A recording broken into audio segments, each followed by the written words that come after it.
Okay, I'm here. Let's just do the usual.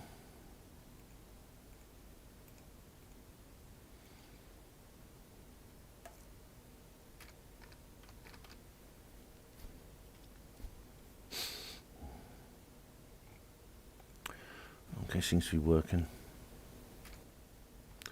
Just do the sharing.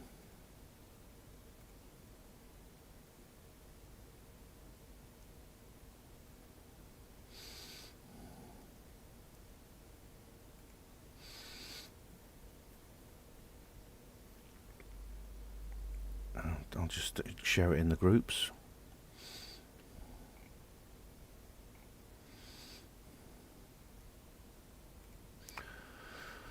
Right.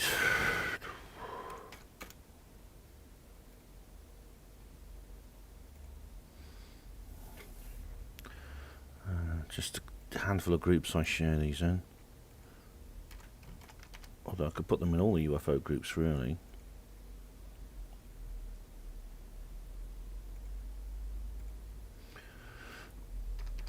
Hope everyone can hear me all right.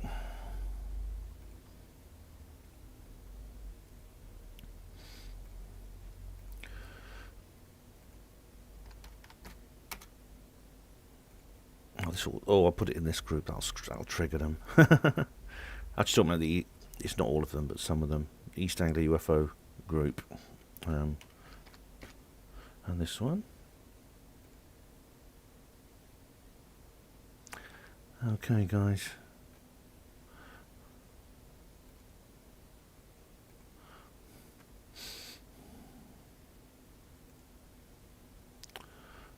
Come on. Hello, everyone. Greetings, everyone. Hi. How are you? Oh, Twitter. I'll go to Twitter now. Hang on. Did I share it in Twitter? No, I didn't. Not yet.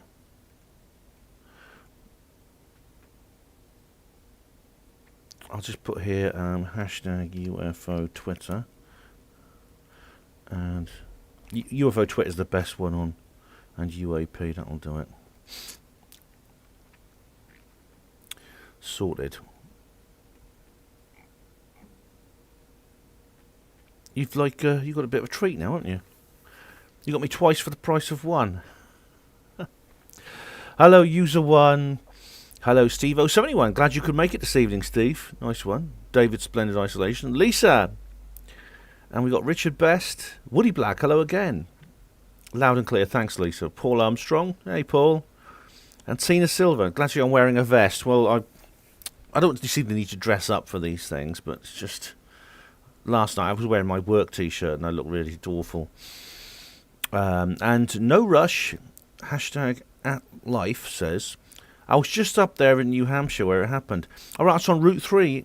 Did you see the signpost they put up there? Hello, David Schultz. Watch the skies. Yeah, David Schultz is actually not far from there. Legendary, hello. And Nihilist Lives Matter. The names Betty and Barney always make me think of the Flintstones getting probed by aliens. There was the Flintstones movie. Do you remember when there was actually... it was a live-action movie where they actually did have an alien. Do you remember? But there is actually a signpost. It's near. Here we go. It's at Lincoln, New Hampshire, and it just says the Betty and Barney Hill incident, and it gives a brief overview of the case. It's by the side of the road. Excuse me. There's no one place where it happened because they were driving along in a car while all this was going on, it's believed that the main point where the things really started happening was when they went down a small road near Indian Head. And you saw the mural too, No Rush. Yeah, I've seen the petrol station. Yeah, they've got a petrol station with a picture on it, and you can see it on Google Earth. Hello, Johnny Split. How are you? And John K. How do you do? And E.T. Very appropriate name for this live stream. Now is the best time to be abducted and never return to this depopulation tyranny planet. Yeah, I mean, I think you may have a point there, depending on who it is who abduct me and where they take me. Hope you guys are all right anyway. Let's have a look. What's the notifications? I can't remember if I actually posted it in a group I want to post in, and the problem with Facebook, it doesn't work as well as it used to. You go to activity log and they give you like a whole load of, and they give you like a whole list of different things you could or might do, and it doesn't always work properly. It just goes reload, and it's a bit of a waste of time, that. Hello, E.T. Lisa, that's great.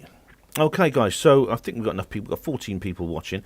We may not hit the, was it 96 or whatever I had last night. That was pretty good, wasn't it? 96. That's quite a good showing. Hello, Michel Sovereign. How are you?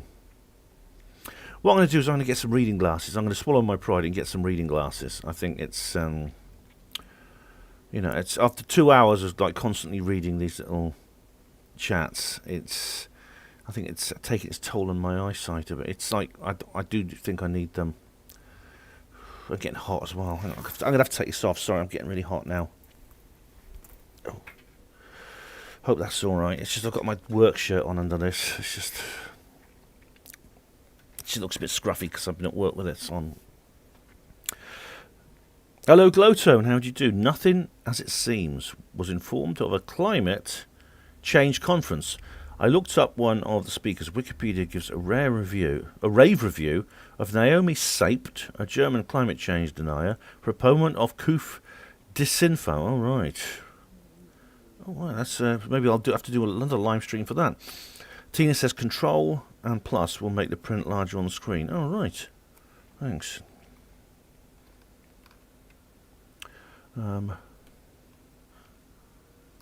it does. Yes. Thank you. Thank you, Tina. Thank you very much. Now, can it go back to normal if I want it to? Yes, I can. Oh, thank you very much. Thank you, Tina. That was very useful to know. Lisa thinks reading glasses would suit me. Oh, thanks. Well, that's not bad. Jock of Ages, Evening Bench. That's a lovely fit shupper. That's great. Johnny Split, your blood pressure is 200/99. How do you know? I haven't had my blood pressure taken for years, but how do you know that, Johnny? Steve-O71 says, where's the porter's uniform? Well, I'll save that for St. Theo's, I think. User 1. Barney was compelled to check his genitals. User 1. Trust you to remember that. Remember that one little detail of all these things. That's a remark. That's just one little part of the story. Yeah, but they acted. They all felt compelled to do strange things when. And I keep getting pop-ups for Telegram. Ed Kaler, hello. I'll go through the story anyway. I'll go through the basic story here. There we go.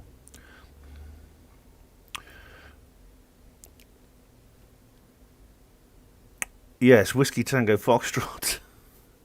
I'm sure that's what they must have felt themselves, when all this kicked off. They must have thought that. But anyway, these are a couple from Portsmouth, New Hampshire.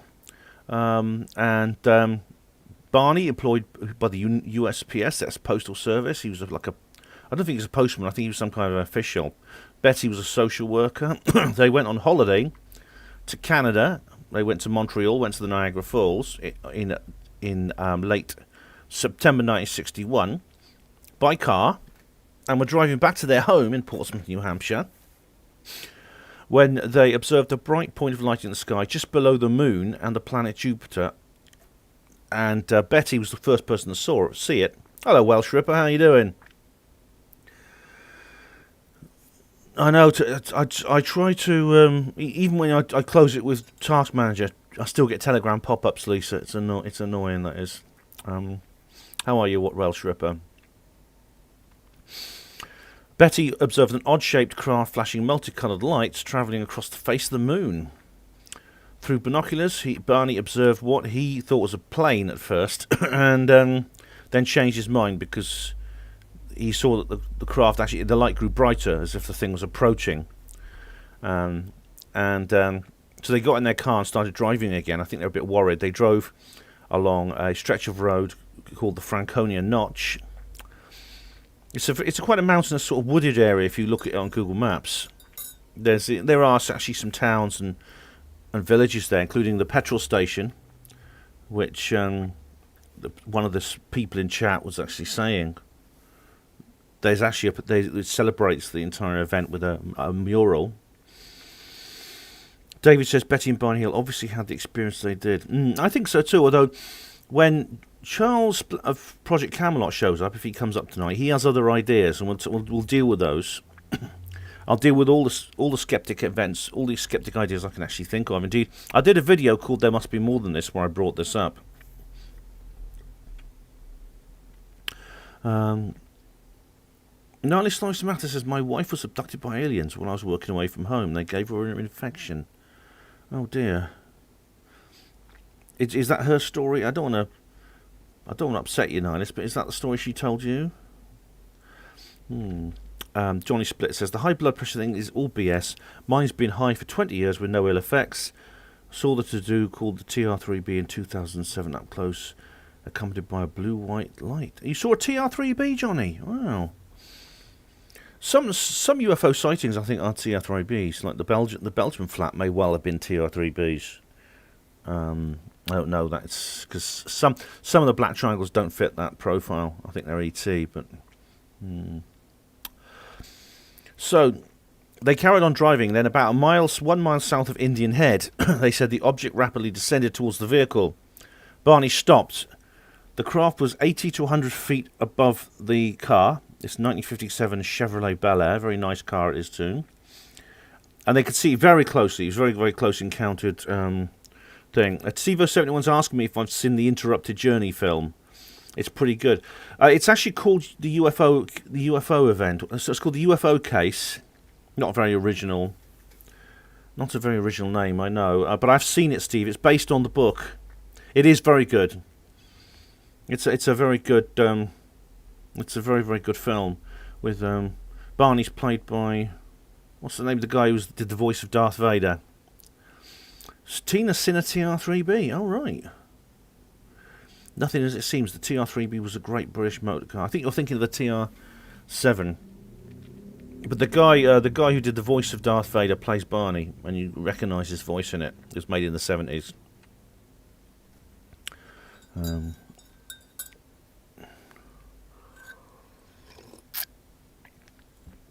This craft this is a very, very close encounter. James Earl Jones, that's him. Thanks, David and Steve. Thank you. 80 to 100 feet above the car. It completely filled the windscreen. Barney said it looked like a big pancake, but he said it had windows. He said he saw 8 to 11 beings, looked humanoid, looking out of the windows down on them. This is really interesting here because Barney then claims that he had a communicated message telling him to stay where he is. He says, keep looking, just stay where you are, keep watching. Thanks, Nice Matty. It was James Earl Jones. The thing about it is, a lot of this came back through hypnotic regression, and I think that's the controversial area where not all ufologists will go along with this, because for that reason. It's strange, actually. I should point out that I say not all ufologists take an interest in this for that reason. I know before are very much against hypnotic regression. Very, very few people are actually marking this 60th anniversary event. Very few indeed. In fact, I think Kathleen Marden's been putting stuff up on Facebook. Obviously, she is Betty's niece. And she's a Facebook friend. She's put stuff up on. She actually co-authored the new book with Stanton Friedman about the event, and she's been because she obviously has been celebrating this event. But apart from her, there's me and Kev Baker. Yeah, there was me and Kev Baker and the other day, and I think that's about it. I haven't seen anyone else. I thought Richard Dolan might mention it, or someone else, but I may be wrong. Maybe other people are. I'm actually a little bit late. It's a bit belated actually, because see, I did do an article about 3 weeks ago when it was the 60th anniversary, and I was on the Kev Baker show. I didn't have time to do anything else. I wanted to do a live stream back then. I didn't have the time because I had other commitments. But yeah, this was very close. This was quite alarming.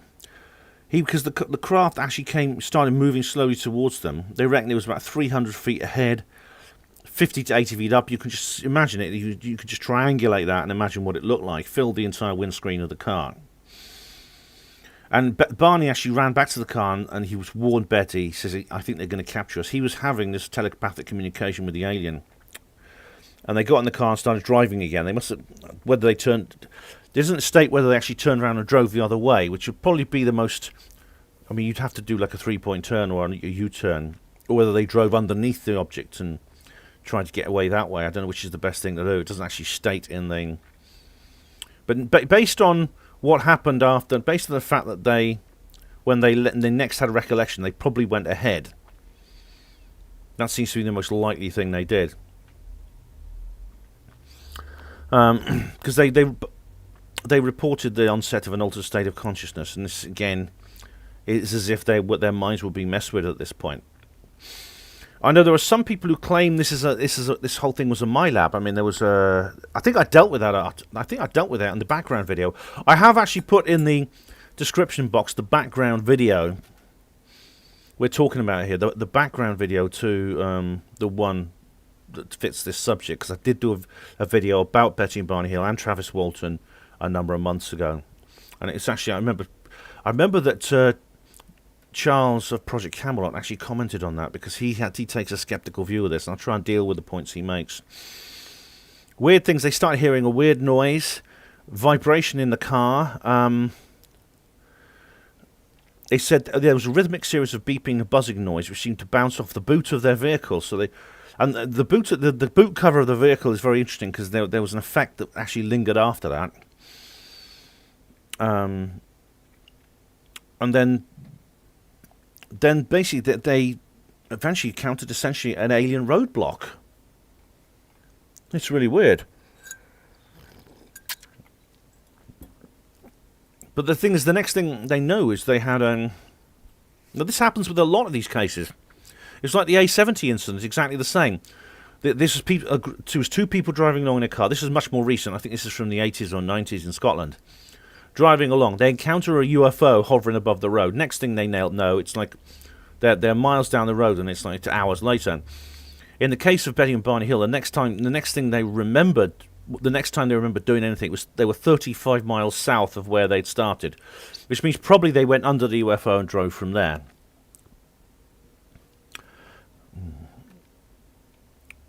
Who else is in? Have I noticed anyone else appearing? In TK, hello, and TCN. Both the TCNs are here. Hello, how are you?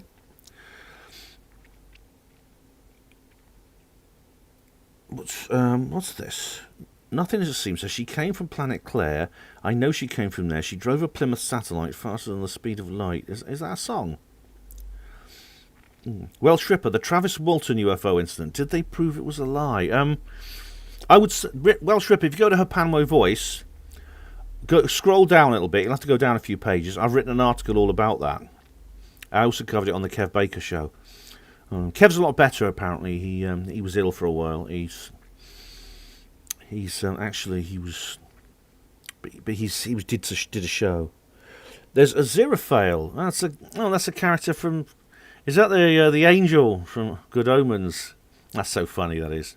Aziraphale says, Ben, just off the subject of UFO for a minute, would Reeves and you consider keeping the Mindset podcast going, perhaps in collaboration with Alex, Trevor, and Joe, etc., or Paratalk with you and Reeves? Reeves is going to continue Paratalk independently. I myself, along with Joe and Trevor, are going to continue the third rail. I would never be a part of I would not advocate keeping the Mindset podcast going.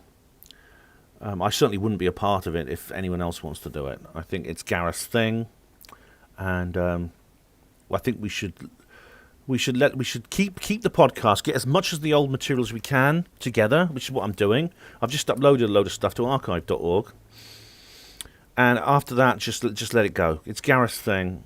I wouldn't want it to keep going. And Steve071 says Malcolm Robinson has spoken on the case in Scotland. Yeah, that's good.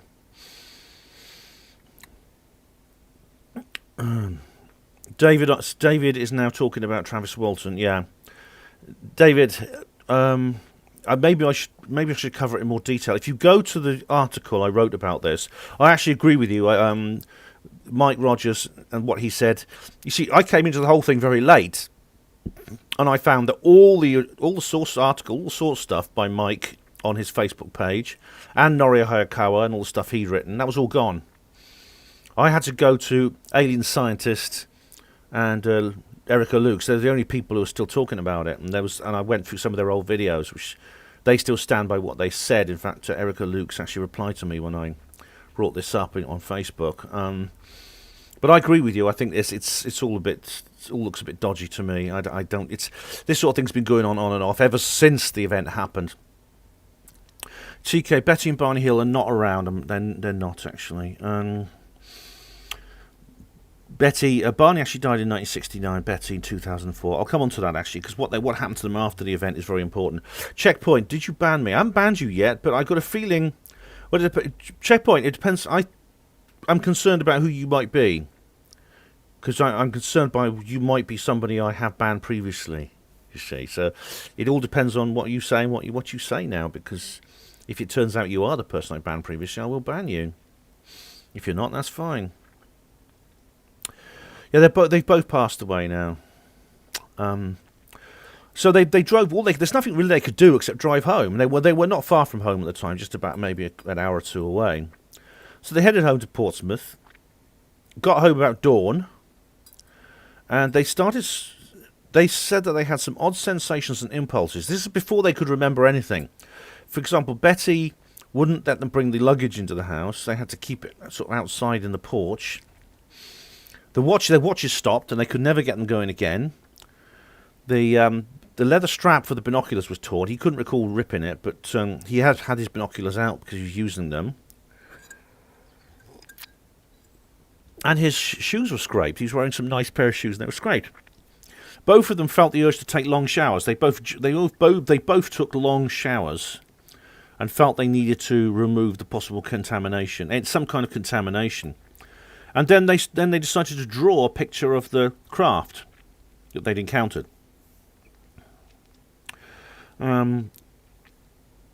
Betty also noticed that her dress was ripped as well, and it was covered. It was covered with pinkish powder, like pink-coloured powder on her dress.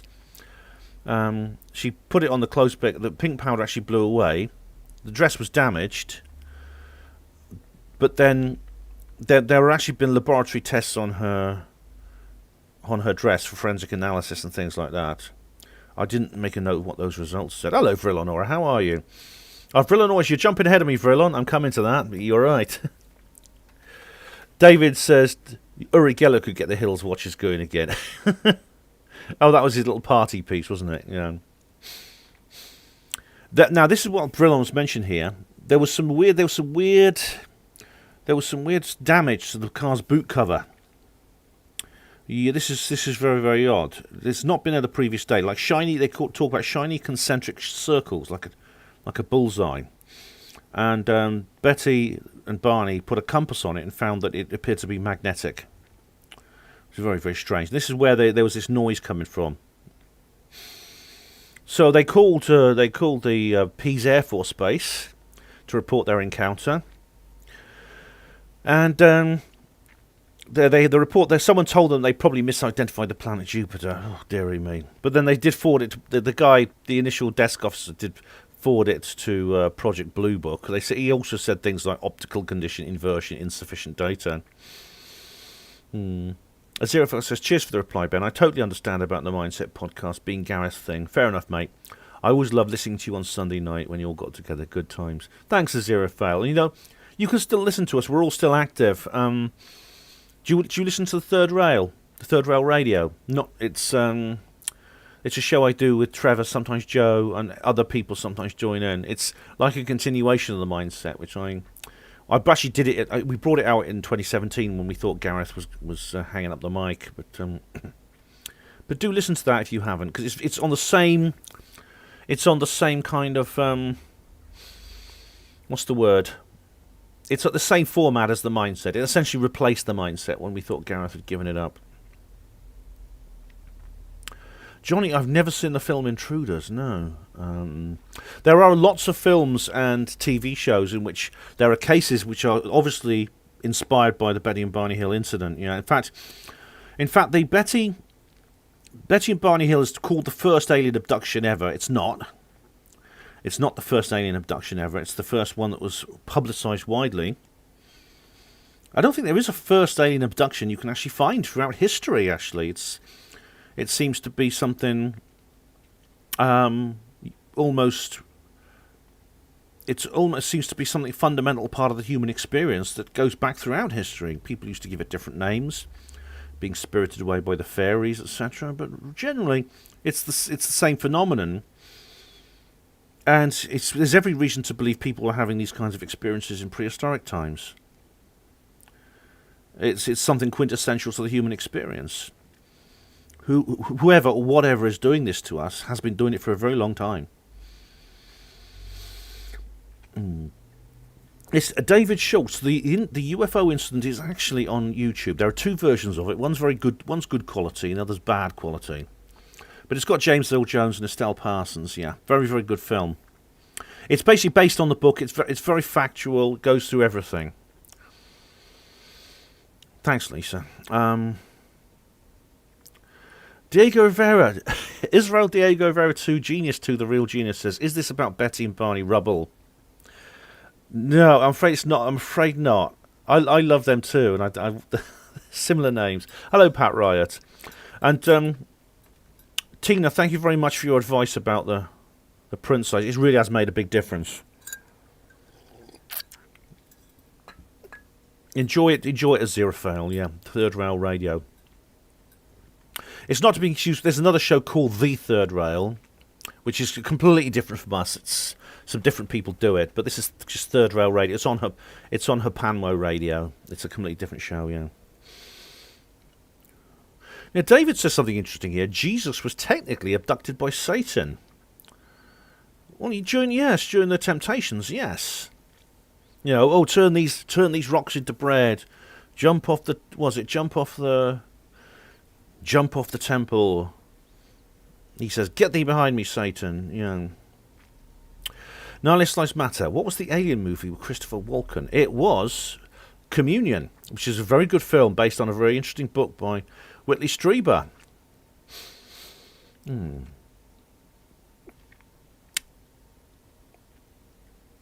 Checkpoint's got the wrong idea here. Checkpoint, I don't have a problem with what you said specifically. It's just there's only one other person who talked about what you talked about. It rubbed me up the wrong way because that person is someone I've met before, or rather, who I've never met before, and had the opportunity. He, one of his team, had the opportunity to meet me and never did. So that's what bothers me, because if you are that person, I'm gonna have to ban you. I won't do it unless I'm certain, because I'm not going to ban innocent people. But just take Lisa's advice, eh? And see how we are living. Hello, yes, I've listened to the regression tapes. Well, Barney's is on YouTube. I don't know about Betty's, but it's very interesting. Yeah. Ferdinand Golia, hello, reporting in late. Not very, mate. We've only been going half an hour. How are you, Ferdinand? So this is where it gets interesting, because the guy at the airbase luckily did forward their report to Project Blue Book, which is procedure in the US Air Force at that time. And Betty then started looking into more details. She spoke to her sister, I believe, who was interested in UFO. She also went to the library and borrowed The Flying Saucers Are Real by Major Donald Kehoe. It's still a classic book, I think. Absolutely, it's still very, very relevant. Jake Yorkshire, evening, Ben. I'm watching from Benidorm, Spain. All right, buddy. Nice one, Jake. I'm glad you are. You're not going to the... Are you going to the conference in Barcelona by any chance? The big conference that's starting in a couple of days. I know a couple of guys from East Anglia UFO are going. I'd love to have gone with them. Welsh Ripper, fourth kind, true or fiction? Fiction. I did a video about it, Rilon, you might be interested in reading. It's a really terrifying film. I'm quite glad it was fiction, actually. It's really scary. It's a horror film, really. It's Diego Vera. Do you know about the solar system these aliens came from? With the later telescopes, we could see if that star has a planet. Was it Zeta Reticuli? Apparently, yes, according to this map, which I know is questionable. I'll be coming on to that. You're not going, Jake's not going to the conference. Okay, mate, no worries. Steve says, have you heard of the Green Children of Woolpit? Yes, I interviewed Duncan Loonan. And it's a very interesting thing, yeah. Checkpoint, yeah, I know Charles was talking about the same thing as you. The thing is, it's not what you were talking about. I know who Charles is, that's the thing. It's Tina, I've seen the film The Dish. It's funny. It's an Australian film. I actually saw it when I was in Australia. And we have here... Where are we now? Yeah, what happened was... Betty wrote to Kehoe talking about her story and the details of the figures they'd seen, the aliens. And it was actually she and Barney considering hypnosis to help recall what had happened, because they had hours of missing time. They travelled 35 miles, and now Kehoe never replied, but her letter was passed on to a guy called Walter Webb, who was a member of NICAP. Is Hugo Roon here? Hello, Hugo. How are you? Welcome. David, Marjorie Fish, the star map, worked for Betty Hill and Stanton Friedman. Later stated she was mistaken in Zeta Reticuli because better stellar information became available since. Yeah, well, this is all based on Betty's memory. She never got the chance to photograph or copy this map. So Webb did go and interview the Hills. NICAP, National... Well, I forgot what NICAP stands for, actually. I know it's aerial national something aerial phenomena, but it's the oldest ufology group in the world, apparently. Oh, David Schultz met Whitley Strieber with John Keel. Oh, right, in the Fortean Society in New York City with John Keel in the 80s. That must have been fascinating, because they're both really interesting people. Yeah. Nothing as it seems. Oh, Australia. I've been watching it on RT. I can't go into that now because I'll go on a rant. But it's appalling. Now, he did interview them, and then he did say that they appear to have some kind of mental block. Now, this is not unique to ufology. People. Hello, Alex Ritchie. How are you? A lot of people do this. I mean, I myself have actually experienced this myself, where they're basically lacunae, they call them, which is basically gaps in your memory, just areas things you can't remember, and it's a way of coping with horror. If something really bad happens to you. It's very common with accidents. People who are in car crashes, for example, often don't remember the car crash. People who are victims of crime, or suffer grief. They sometimes can't remember people dying. If they love, they just remember having the person with them, and then they're at the funeral, that sort of thing. That's quite common. I've experienced this myself. So it's not unique to UFO events. The thing is now, the difference is that it's very common with aliens. Hello, Charles. How are you? Yeah, don't worry. We'll have a chance to talk about what you want to talk about. Okay. It's very common with alien abduction, alien experiences, as if it's more than just a way of reacting to trauma. It's as if this is something that goes with the territory when you have encounters with these beings. Webb decided they were telling the truth. And then Betty started having dreams. And she started writing down the details of the dreams. She encountered a roadblock and men surrounded the car. She lost consciousness. They were actually both unconscious at one point. But she woke up, and next thing she knows, she's being marched through the woods at night with two small men. Barney was walking beside her, and she called to him, and he seemed to be in a trance, which fits actually with Barney's lack of memory, because Barney remembered an awful lot less, and indeed, the hypnotic regression, he recalled far fewer details on hypnotic regression.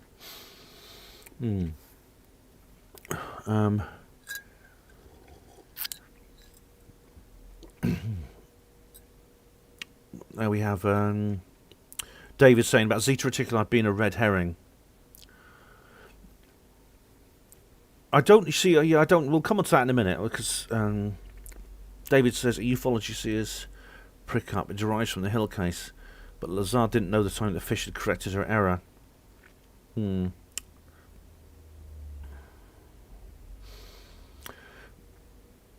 we'll come on to that. Yeah. But these guys, they were. She said she was calling to Barney. Barney seemed to be very, very semi-conscious. He was walking, but he appeared to be. He was unresponsive. She was calling to him, and he wouldn't answer. But there was these. She described them as men. She uses the word men. However, they're 4 to 5. They're about 5 feet to 5'4" tall, so quite small for grown men. Wearing matching blue uniforms. She describes them as uniforms and caps similar to those worn by military cadets. Now, does that remind you of anything? Think of a video I did just a couple of videos ago. That makes me think of. That makes me think very much of the Aldborough platform, the ones that Mrs. Whiteland saw through her window. The uniform caps, the military style uniform with little caps. She described them as being like sailors' caps. Grey. This is an interesting thing. Skin greyish in colour. Now these are not men, obviously. They're not human. They can't be human. In the dreams, Betty and Barney, they walk up the ramp. These are very vivid dreams she's having. And there's a disc-shaped craft, metallic. And then they were separated once inside. She didn't want to be separated from Barney, but there was a man she called the leader, and says that they had to be examined separately. And so they were taken to separate rooms. And then you see all the tropes of classic alien abductions are there. All the tropes. Which you get in other alien abduction experiences. These people could speak English. And she describes this man. He's like a doctor. She called him the examiner, the guy who did the medical examination on her, or thing that did the medical exam. He said he had a pleasant and calm manner and spoke to her in English, although she seemed to have a strange accent. She says it's like he was speaking a second language. And he talked about, he did say he wanted to examine her because he was interested in humans. And so he sat on a chair beside her, shone a bright light on her, cut off a lock of her hair, looked in her eyes, her ears, her mouth, looked at her teeth, down her throat, looked at her hands, cut some trimmings from her fingernails, looking at her legs and feet. He scraped some of her skin off, and then he got a needle like a hypodermic and shoved it into her navel, right into the belly button, which caused terrible pain. And the leader waved a hand in front of her eyes, and the pain went away. See how we were living. Betty said they were stopped by someone who was like an Irishman who was in charge. She could be referring to the accent they were speaking. There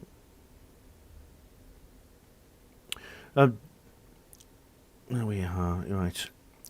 Charles has mentioned David Jacobs. I don't know if he was involved. We'll come on to the actual hypnosis and things in a minute, Charles. Yeah, what happened with that? She actually did have another conversation with this creature called the leader. This is interesting. She picked up a book and she opened it, and there were a row of strange symbols. And the leader said, "Oh, you can take that home as a souvenir." And so she said, "Where'd you come from?" And then he showed her. This is where she showed her the star map. She showed Betty the star map, and this is what she then recalled under hypnosis. She was not allowed to copy it. She didn't take a photograph of it. It's all from her memory. And then they were then escorted back to the car. Of course, this was in her dreams. They had more interviews with NICAP. The drive, they said, should have taken 4 hours, and they realised it took 7 hours. This is missing time again, another standard part of the experience. And then they both then the subject of hypnosis came up, because see, Barney was getting very skeptical at this point, and he was very dubious about. All right, Charles says here the star map was made up by Marjorie Fish. It never happened. All right, okay. So that wasn't part of Betty's original dreams, was that? So she didn't dream that. And they tried to get the memory back themselves by driving back to the area. They actually revisited the site a few times. In the film, that's how the film begins, with them driving back and forth, trying to go back to the location to see if they can get anything from that. Charles, it was years later. Okay, right you are.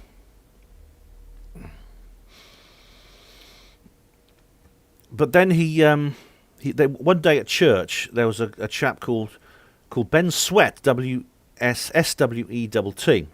who was interested in hypnosis. They met this guy at their church, and they said, "Look, we have missing time. Could you hypnotize us?" And he said, "I'm an amateur. I'm interested in it." But he said, "I'm an amateur. You need to talk." Hello, Jonathan Carlos. Hello, how do you do? You need to talk. You need to get a professional. So he recommended them to several other people. And they eventually got referred to Dr. Benjamin Simon, a guy in Boston, Massachusetts. Pride and dignity, Charles. And then they had a number of discussions and eventually some hypnosis sessions. This didn't begin until January. The first hypnosis session was January the 4th, 1964. So this took a number of years, this process that they were going through when they were dealing with this situation. And it lasted 6 months. It's quite a long, drawn-out process, isn't it? David says, Marjorie Fish was working with the information she was given. She didn't invent it, Charles, but she did later state the star map was wrong when better star charts became available since the 1970s. Several things could be going on here. It could be apocryphal, a complete fabrication, or false memories, or it could be the aliens were dishonest. They actually lied. If you ever read Carla Turner's book, Dr. Carla Turner actually died, sadly, because she's very interesting. Charles thinks it was grooming to force a story. Well, you see, when this unfortunately happens when these things get into the public eye. Now, Betty recalls witnessing non-human figures, and he feels emotional. He has expressions of fear. He weeps. He shouts. I know. I've listened to these tapes. They're on YouTube. These tapes. It's frightening. You can see he's very frightened.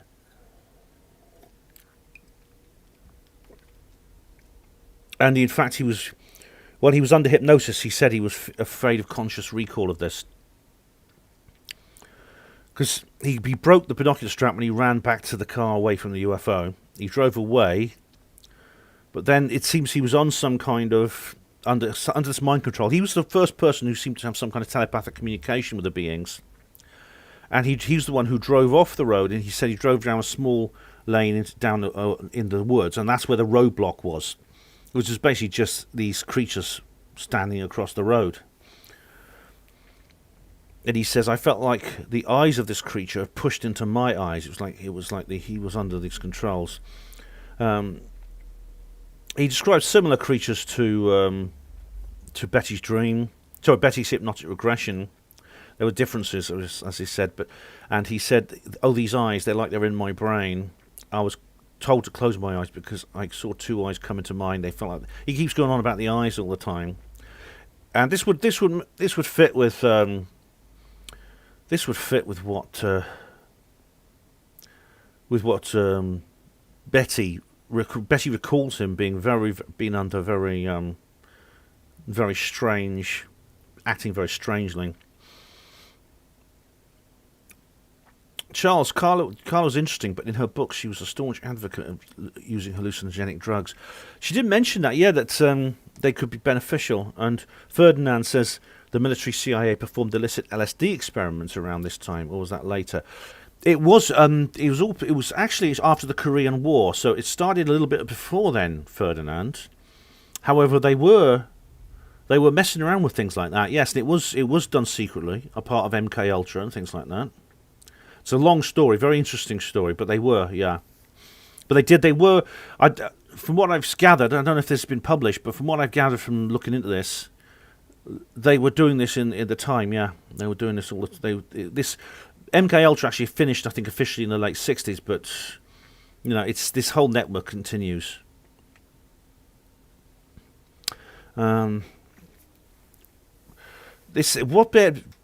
Barney's examination, because he is like he kept his eyes shut, and he was feeling very, very ill, and he was semi-conscious. But he said a cup-like device was placed over the end of his penis, and he believes some sperm samples were taken from him. Now this again, this happens many, many times. You hear this a lot, actually. They take gametes from you. They take that is sex cells, sperm and ova. Ova from women, sperm from men. They do that, yeah. They scraped his skin, just like they did to Betty. They looked in his ears and mouth. Then, oh dear, this is a trope you always get as well. And the people love to talk about this when they take the piss. A thin tube or cylinder was inserted into his anus and quickly removed.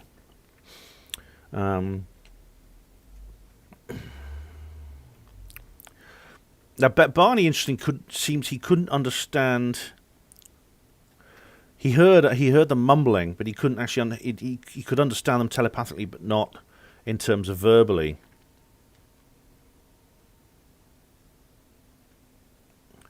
Oh, Charles is saying that these eyes in my brain, they were fed stories by Dr. Simon, and were they fed stories under hypnosis through this hypnosis series? You think, Charles?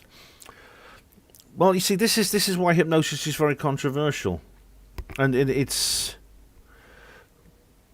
and I understand. I mean, I know other people such as Mary Rodwell do think it's worth doing.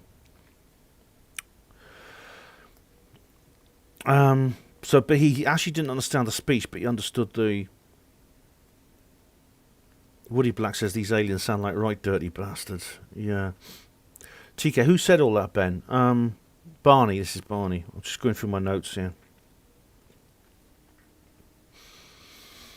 And then he recalls being escorted back to the ship, back to the car from the ship, and then they watched the spacecraft take off and leave. It was a little way in the woods.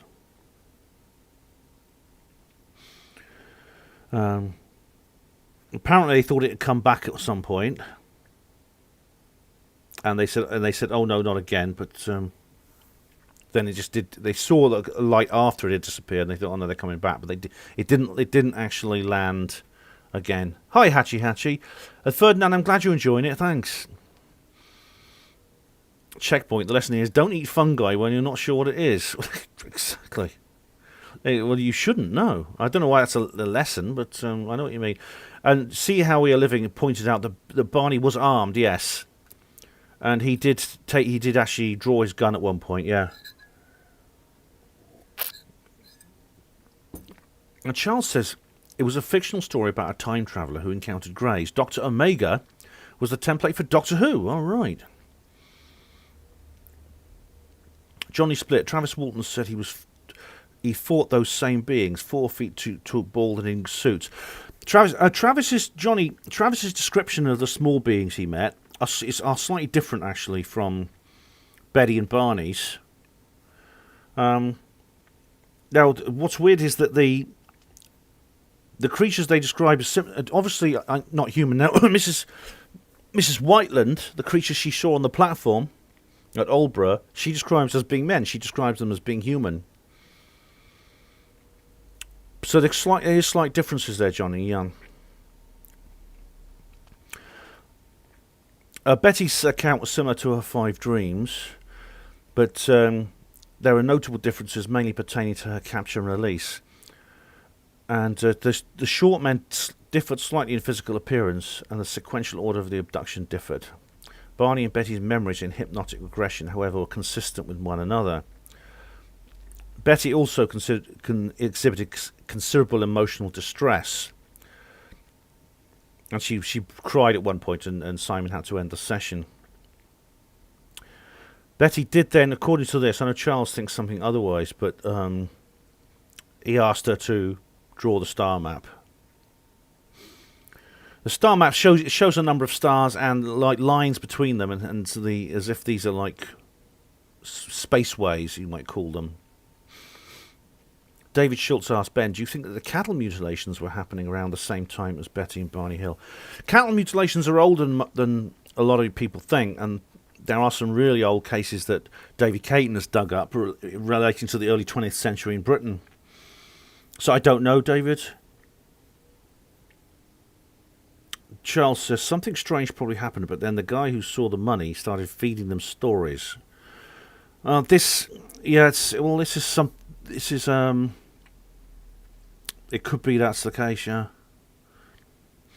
Ferdinand says, was the Hills car? Where's the Hills car? I don't know. It'd be a classic if it was still around. But it's, if you think about it, is the magnetic effect still there, I wonder? Barry says, I can't believe it's Betty and Barney Hill's 60th anniversary. It is, yeah. It's the 60th anniversary of their abduction, and not many people are actually...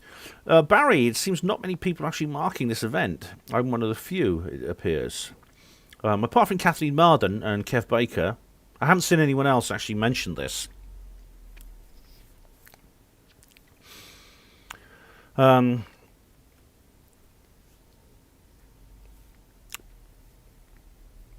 Now, Simon speculated that Barney's recollection of the UFO encounter was possibly a fantasy inspired by Betty's dreams. Simon thought it was the most reasonable and consistent explanation. Barney rejected the idea, which is interesting because he was very sceptical originally of Betty's dreams. And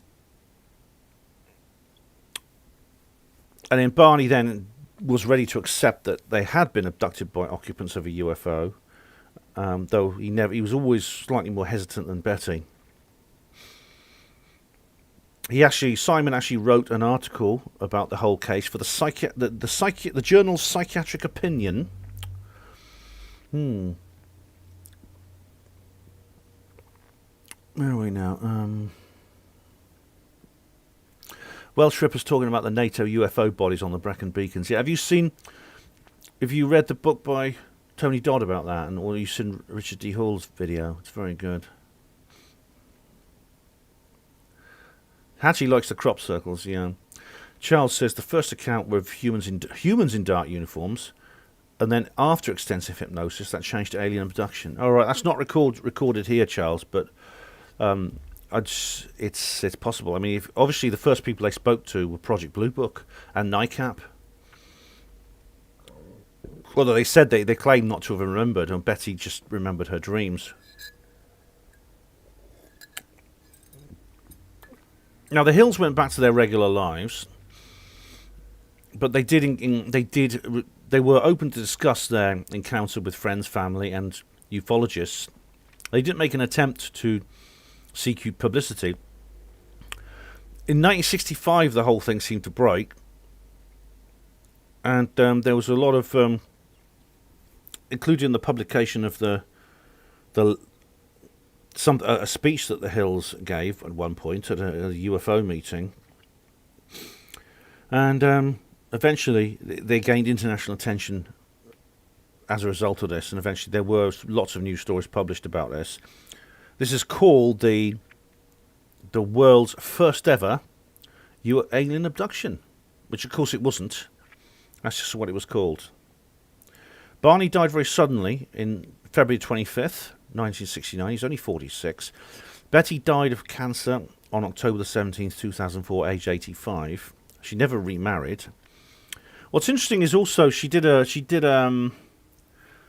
before that, she did another interview with some people. I think they were members of a local historical society, or they were students of some kind. But she did a video. You can get that on YouTube, where she tells the same basic story as she did originally. Now, this is interesting. Like, Where are we now? The idea this is some kind of my lab has come across this, and Charles says it's quite possible they were victims of a race hate attack, considering they were a mixed marriage. I saw another. Charles, was it you who inspired me? It was a while ago now, but did you remember my video? There must be more than this. I think it was you who actually inspired me to make that video. But this came up in that. I remember. I can't. I should have watched that video again as like just research for this particular video, this live stream. David Schultz says, "Have I ever read The Field Guide to Extraterrestrials by Patrick Hugh?" I've heard about it. I got given a copy of one of those user guides to alien invasion. Yeah, this is interesting. Xerophile is mentioning a book that I've actually read, Abducted by Anne Andrews and Jean Ritchie. Yeah, that's very interesting. I met Anne and her family. Ellis Taylor knows them. I went to the house as well, and very interesting things happened there. Yeah.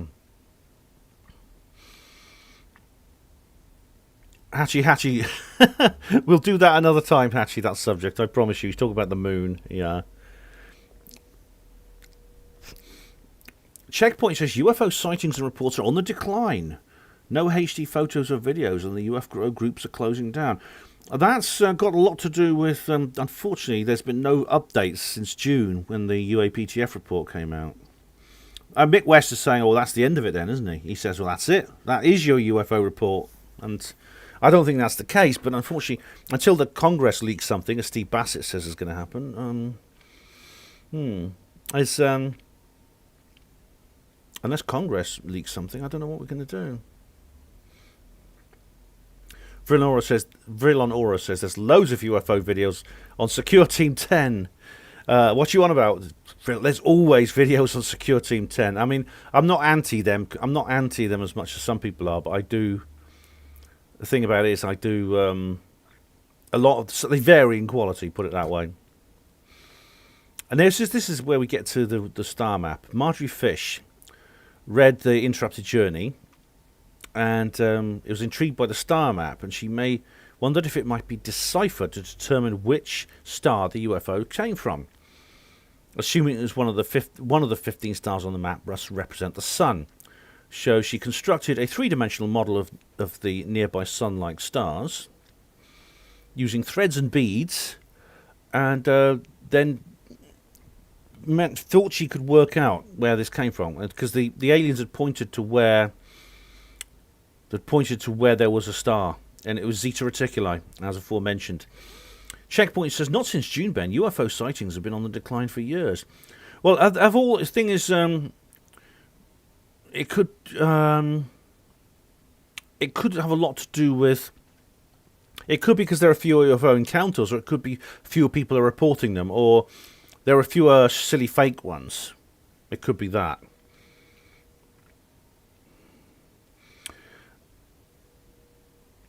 As Charles points out here, as the video technology gets better, the sightings that are unidentified get less. Well, that's true, but also, unfortunately, the video technology also includes the ability to create fake images. So the number of videos and photos of UFOs that come out, you get a large number now which are not real, and unfortunately, this has generated a signal-to-noise ratio problem. So the map had they call trading routes, just like spaceways, you could call them. Eventually, now there was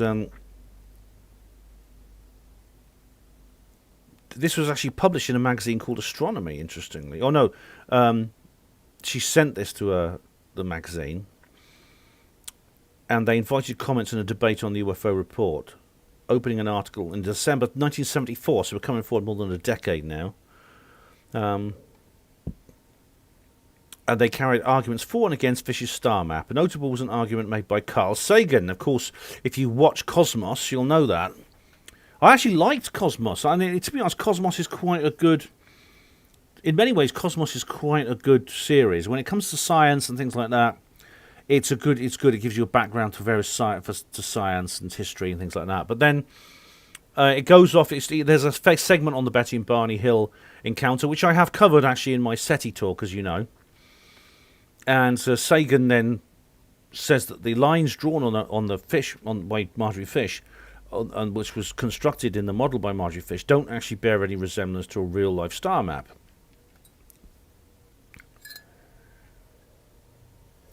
And then, as David has pointed out, in the 1990s, the European Hipparcos mission measured distances to more than 100,000 stars more accurately than ever before. Worked out that the actual, Fish was dealing with a model of the local universe, which was actually wrong to begin with. And Charles says, not to mention that around 90% of the visible stars actually burnt out billions of years ago. Yeah, let's just go back a little bit. Ferdinand says, just throwing this out, I felt very briefly mentally strange when I had to drive by Fylingdale's radar base. Oh, right. Was there a radio radar base near to the Hills abduction site? I'll check it out. But Ferdinand, a lot of people, several people have reported feeling strange when they go near that place.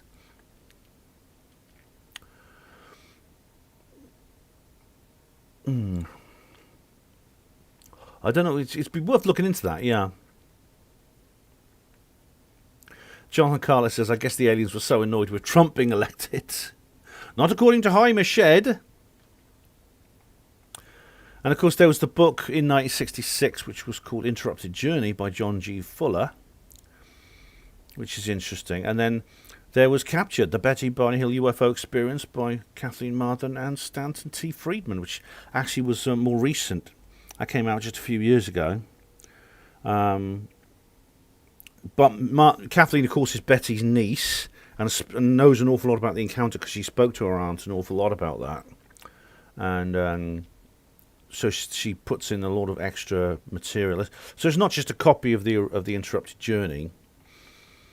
Now, of course, the skeptics then jump in, as always.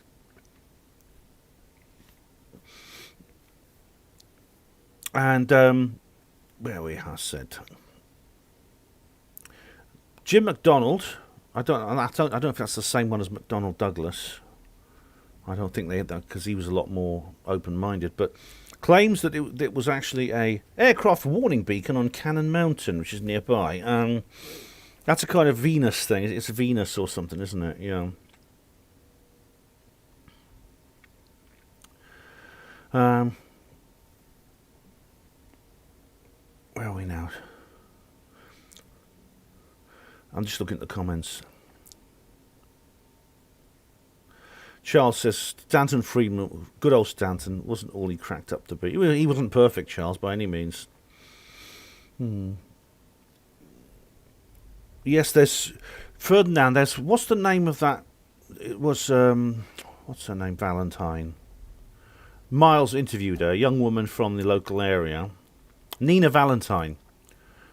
Just look at the interview Miles did with her, or the one I did. I did two with her on a panorama radio, and you will see that she had a similar experience. Nothing as it seems. Betty's niece's name is Kathleen Marden. She's the co-author of that book. And of course, the Skeptical Inquirer. Yes. Of course, the whole thing about memory recovered on hypnosis is very, very controversial. Yeah.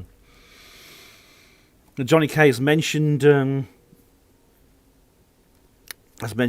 Ryder. Yeah, he's been talking about the Happy Mondays. Yeah, they were banned in the 90s.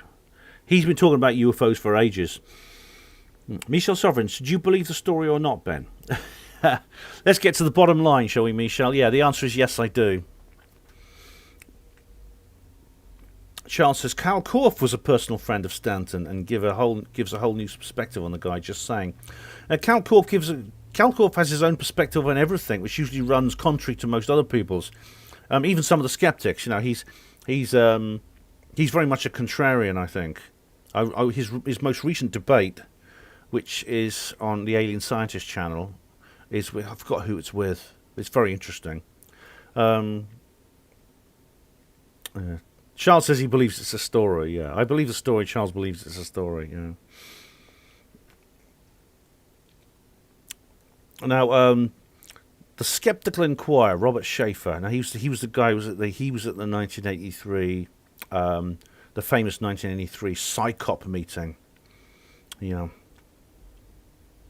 know, because Betty actually appeared at an event in New York City at a UFO conference in 1980, the National UFO Conference, and she showed more than 200 slides, mostly of blips, blurs, and blobs against a dark background. These were supposed UFOs coming in close and chasing their car and landing. The talk almost exceeded twice its allotted time. Betty was jeered off the stage. This incident, witnessed by many of ufology's leaders and top activists, removed any lingering doubts about Betty's credibility. She had none.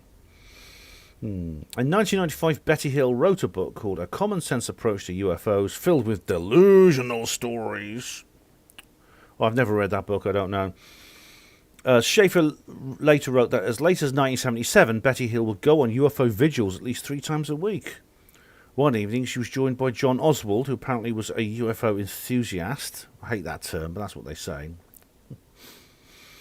When asking it about Betty's continued UFO observations, Oswald stated, "She's not really seeing UFOs, but she's calling them that." Well, this is typical skeptic stuff. You know, they say, well, you're not seeing what you think you're seeing something else. And they said that Mrs. Hill was unable to distinguish between a landed UFO and a street light. And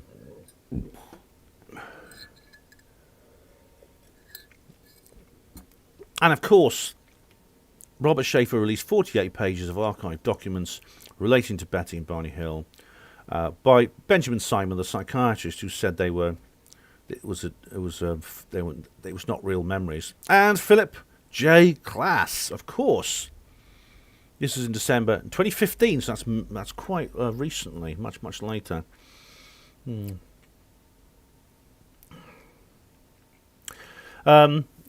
Tina Silver says the guy who runs the Alien Scientist channel is a strange one. Tina, isn't he like that obnoxious guy Albert in Twin Peaks? You know, that FBI guy, Miguel Ferrer's character. What do you reckon? Because when I saw him, I thought he's the guy who walks into the police station and starts insulting everybody.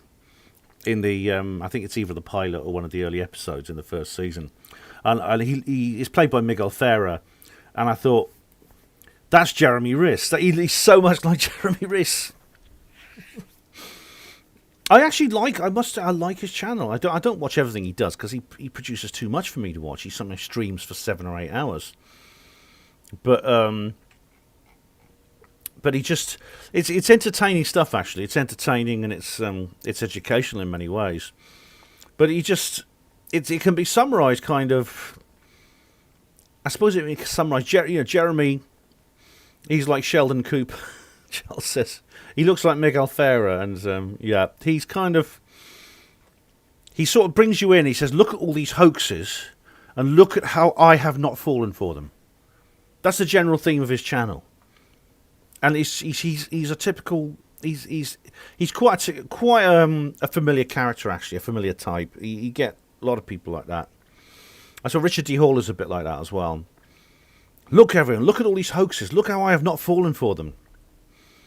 David Schultz says, Ben, what do you think about the 60 school children in 1994 in Ruhr, Zimbabwe, encounter with a UFO and an alien with big eyes? Well, if you watch my arguments with Steve Mumbling about that, you'll know that I think it's a very significant case, not least because the children have been interviewed more recently as adults now. They're in their 20s and 30s now.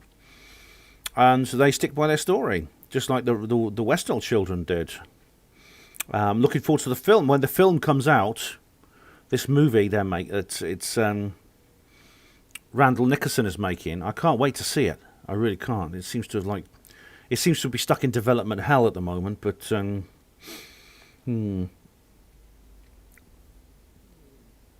Charles says Jeremy is nothing like Richard D. Hall, not paranoid enough. Oh, I forgot that. Yeah. David says Philip Klass was working for the establishment as a professional pseudo-skeptic. He was just so extreme. It's just ridiculous. I mean, Richard Dolan, is a quite analytical guy. He's generally quite calm, and I was with him once at one of the exopolitics events, and I said we were the subject of we were talking about a number of people, and he was being very sort of calm and analytic. And I said, Philip Glass as well. I don't remember him, a bit before my time. And Richard Dolan, he turned to me and he says, Philip Glass was an asshole. Simple as that. David says, Rua and Westall obviously happened to encounter very similar cases, David, yeah, involving children, involving a school. It has some similarities to the Broadhaven incident as well of 1977, which is the one that Peter Paget talked about, yeah. Charles says, yes, the Ariel story only became about aliens weeks later when Mac became involved. Well, Cynthia Hind actually investigated sooner, Charles, and according to what I've seen, that's actually not the case. Cynthia Hind was made head of MUFON South Africa. Tina Silver said the last season of Better Call Saul finished filming. We're ready to view next year. What's that, Tina? Is that That's nothing to do with Breaking Bad, is it?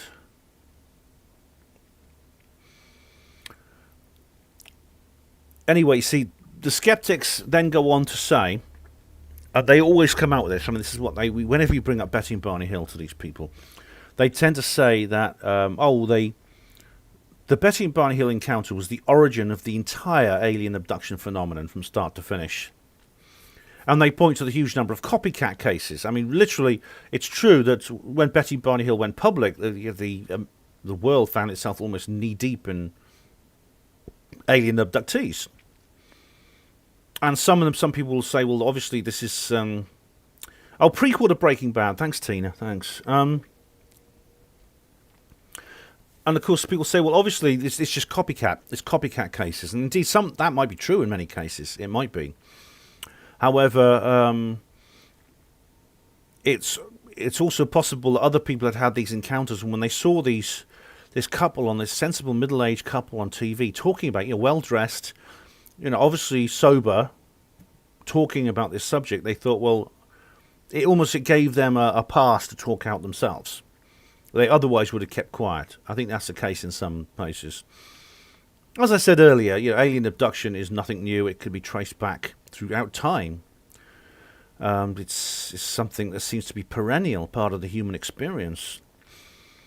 As far as now, if this was, I don't believe this is some kind of massive hoax. I mean, it could be that some of the details are not correct, but there doesn't seem to be the motive. In other words, they weren't seeking publicity. Like you get some people who will they'll make up a story, then they'll seek publicity. The Hills had no motive to do it. Now, you've got to realise about how they fitted into the America of the early 1960s. As it's already been mentioned, they were an interracial couple. Barney was black and Betty was white. That was pretty rare in America in those days. And even though they lived in a part of the States which is really quite tolerant of that compared to many other parts of the country, their family and friends had no problem with it. They did get some hostility from strangers, and sometimes it did get them into some trouble. For example,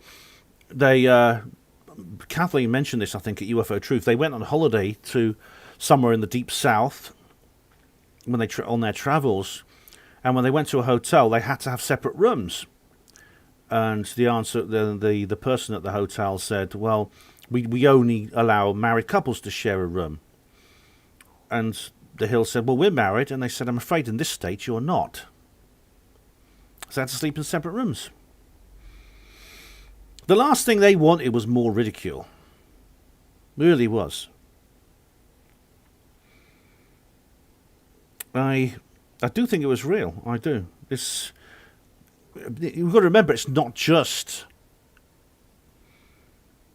this. When you put it into the context of the entire phenomenon, which involves so many people, it involves so many people. Yeah. And of course, as I said, it contains a lot of the tropes which you get in many of these encounters, including people I know.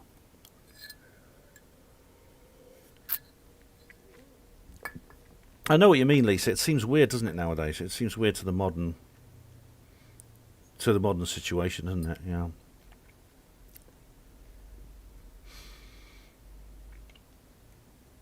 Hattie, if Ben goes Breaking Bad, he'll do his in an ice cream van. Keep it cool, Mr. Whippy on the brand name. Well, you see, I don't think I'll be able to learn to make crystal meth like the character does in. Well, he's a chemistry teacher, isn't he? I don't think I'll be able to do that. I could make ice cream, couldn't I? I on the skies. Hello, hi Ben. What did you think of the Project Blue Book mini-series portrayal of the event? It was very loosely based. I mean, if you go through the videos I've made, I've done a very detailed series of reviews of the Project Blue Book series. Eye on Skies. There's only vague similarities in terms of the series. I mean, the couple they look like the Hills. The one's black, one's white, and they have the star map. But apart from that, it's a completely different thing. It's a completely different story. Because in the Project Blue Book, Barney has the Barney-like character. They have different names. The Barney-like character actually has an implant in his shoulder. Do you remember?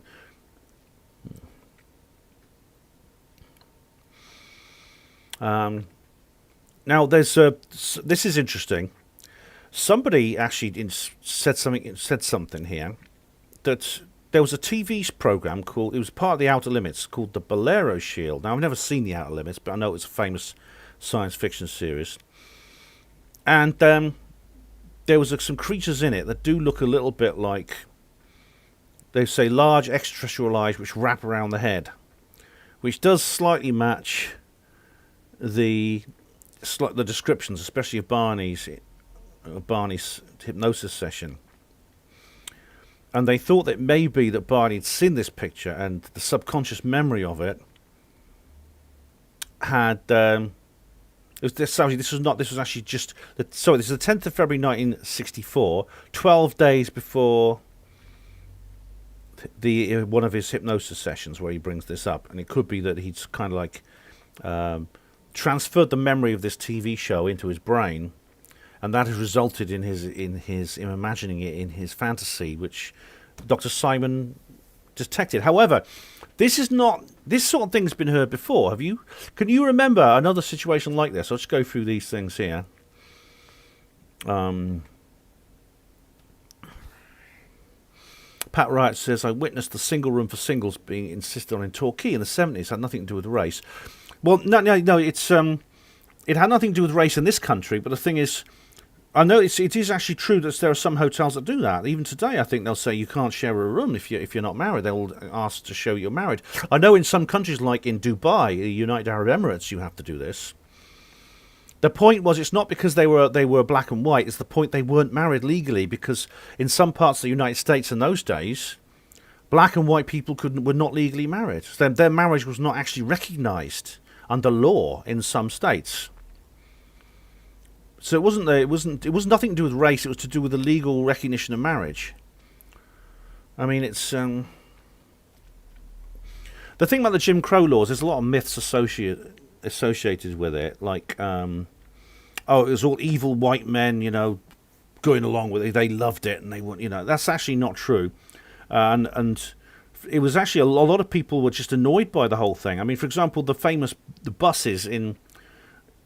The buses in Alabama, where was it Dora Parks, the lady who refused to sit at the back of the bus? The bus company was owned by a black businessman, and so he didn't want actually to force people, the races, to segregate, but it was the laws which forced him to do it.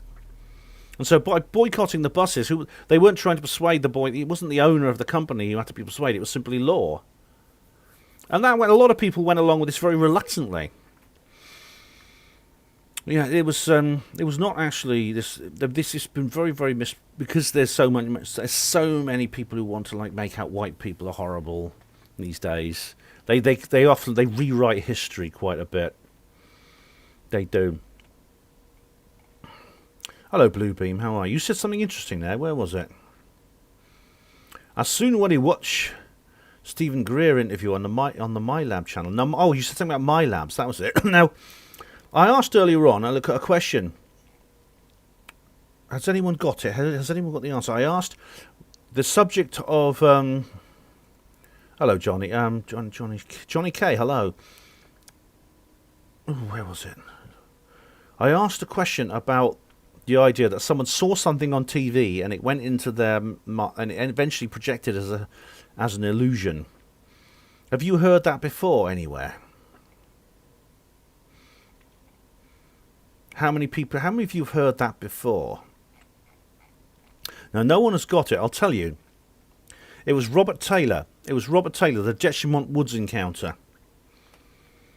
Now, the Dutchman Woods encounter, also known as the Livingston incident, was a guy called Robert Taylor who was walking through the woods. He was actually a forester. He worked in the woods. Shemai, Nigel. How you doing? Da diolch. Dim yn dda iawn. Dim yn drwg iawn, I should say. He was walking through the woods and he came across this large spherical object. And he was then attacked. These smaller objects were released from the big ones. They approached him and they had hooks on these like appendages which grabbed his trousers and ripped his trousers as he tried to escape. I've actually seen the trousers. I put my fingers through the holes. Now, he was told... Now, what the skeptic said about that was that Robert Taylor was experiencing a hallucination caused by chemicals. Someone said he'd been eating belladonna berries, which is a bit stupid because he would know that they're poisonous. Now, belladonna is poisonous. You get these little berries that look quite tasty, and they're quite sweet, but they're deadly. And he, as a forester, would know not to touch them. But if in small doses, they cause hallucinations.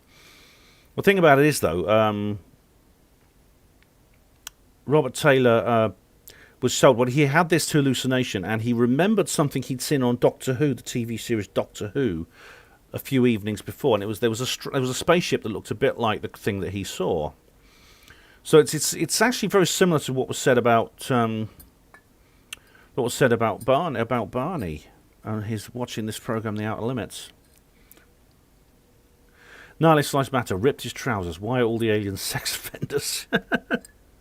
Charles, the sea mine, yeah, very weird thing. They look like that, yeah, they look like naval mines.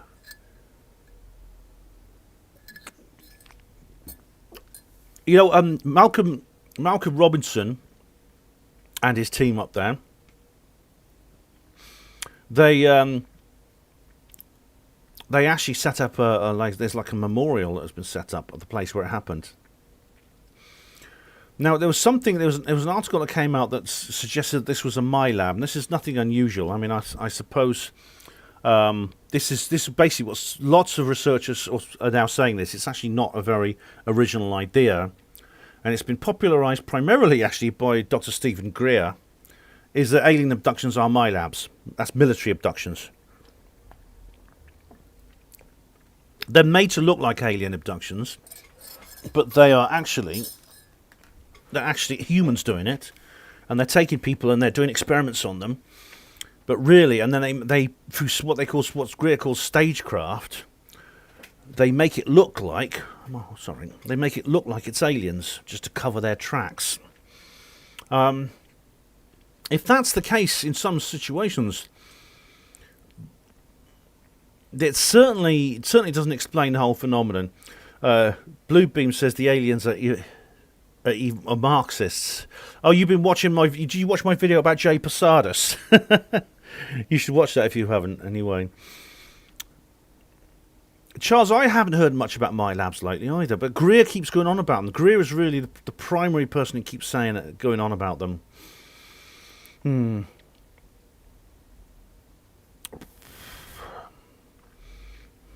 Discerning Consciousness podcast. Evening, how are you? Are you okay? Anyway, thanks for the comments I got on I didn't get many comments on the notice, but Charles says, I hope you're going to cover all of the case, including how many times they changed their stories with book deals and the fake Star Mac. Yeah, it's that, yeah. And Steve071 mentions he's going to be there, which is great. Thanks, guys. Thanks very much. There is actually supposed to be a new. There's a new documentary. There's going to be a new kind of dramatization of the Betty and Barney Hill event by Bryce Zabel, who you'll be familiar with because Bryce Zabel wrote the script for Dark Skies, the TV series, and he's done several other movies and TV shows about aliens and UFOs. I met him actually. He was at the 2011 UFO event. He's been doing like alternative history shows, alternative history books lately, and he actually did. He said he was going to about the same. Funnily enough, it was about the same time I came up with the idea for the Roswell trilogy. I noticed that he'd also posted he wanted to do a book about what would happen if the Roswell incident was if the Roswell incident has resulted in disclosure at that time. In other words, the government had stuck to the original story and hadn't come out with the weather balloon thing. How would history have been different? Which, of course, is the basis of the Roswell trilogy. I did write to him and say, "Look, I'm not copying you, Bryce. It's not, and I'm not. I mean, the thing is, he never actually wrote that book. He hasn't yet. If he ever does, I'll be interested to read it. But I don't really see him as kind of competition in that respect. What would it? I suppose it would be kind of.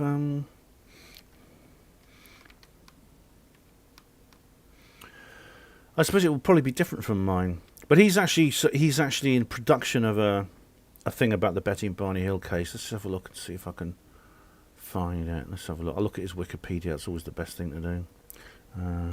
Bryce Zabel. Let's have a look. Bryce Zabel, American television producer, director, and writer. He does a lot of. He's worked on many series. He's primarily he likes UFOs and things like that.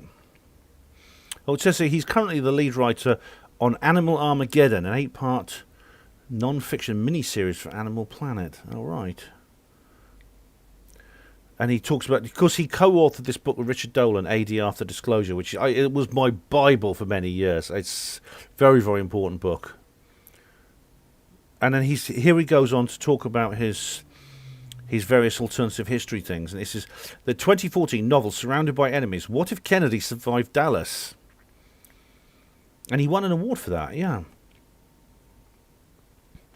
But it doesn't mention anything about the new. He's had this idea for several new things he was going to make. In 2011, he was talking about a UFO. He was talking about a UFO documentary he wanted to make. And he also wrote the first Sci-Fi Channel original film, Official Denial, about a man who's abducted by aliens and eventually reveals the aliens are humans from the future. That again is that's an interesting idea. It's one of the theories about what aliens are, whether they're actually advanced beings from the future, if it's possible to travel backwards in time, or whether it's like in a many worlds hypothesis it is to create the effect, the experience of time travel, definitely backwards. But he's writing this thing. He said he was writing a thing about the Betty and Barney Hill, and of course, what he said, well, he's going to have a subtitle. He said, which was, in a world where everyone saw black and white, Betty and Barney Hill saw grey. And of course, I think he's going to play on the whole woke thing, which I understand why someone would do that, because in his, I mean, to me, there's a part of me that thinks that's very dishonest, like in that film Get Out, which clearly it played on the whole woke angle just for a bit of, really just, I think in a very mercenary way. As I explained, I didn't actually mention it in my review at the time, but I have thought since that it did. I did mention it in other videos I've made about Get Out. You see, there is a lot of potential, of course, for that with the Betty and Barney Hill case, because they're an interracial couple.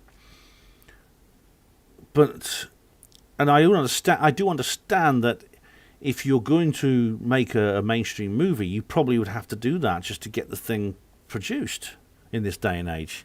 However, I think it's a shame that Bryce couldn't kind of like fight back against that and say, no, this is about UFOs, it's not about politics. Now, if he'd done that, then of course it'll be much harder to get like funding for the project. That's the problem. Everything now has to have a kind of left-wing theme to it, and that's a shame. That's a shame. Of course, that's what I'd like him to do. I'd like to see him do that, and it looks like he's not going to. I mean, it could be that there's probably going to be a lot of that in this film if it ever gets produced. There'll be a lot of kind of like white guilt in it and things like that, which would annoy me. I'll still watch it though if he doesn't make it. Ooh. Best beds. Hello. I see you have given Bungle a hat pen. Right, that's my bath towel. Oh, my bath flannel. He looks a bit like Hitler, doesn't he? Aziraphale, the sea mine probes make sense from an engineering perspective. A raised centre of gravity combined with multiple legs is ideal. Oh, Hugo Roo, time is not a dimension! And there were no such things as parallel universes. Live with it. I should have thought you might. Yeah. Charles says, it's undeniable, Ben. Doctor Who, the mechanoids. They even grab people the same way. Case closed, methinks. I almost tempted to do that in a Steve mumbling voice. No, I don't think so, Charles. Well, I mean, Charles, I'll have a look at it again. I did actually watch the original imaging and just see what it looked like, but then you have to explain about how these things then appeared in a field. What medical condition did Robert Taylor suffer from to cause him to have this hallucination? What about there was also the physical evidence, that is marks on the ground and things like that. There's more to it than that. I think it's if you read Phenomena magazine, they did a really good thing about it.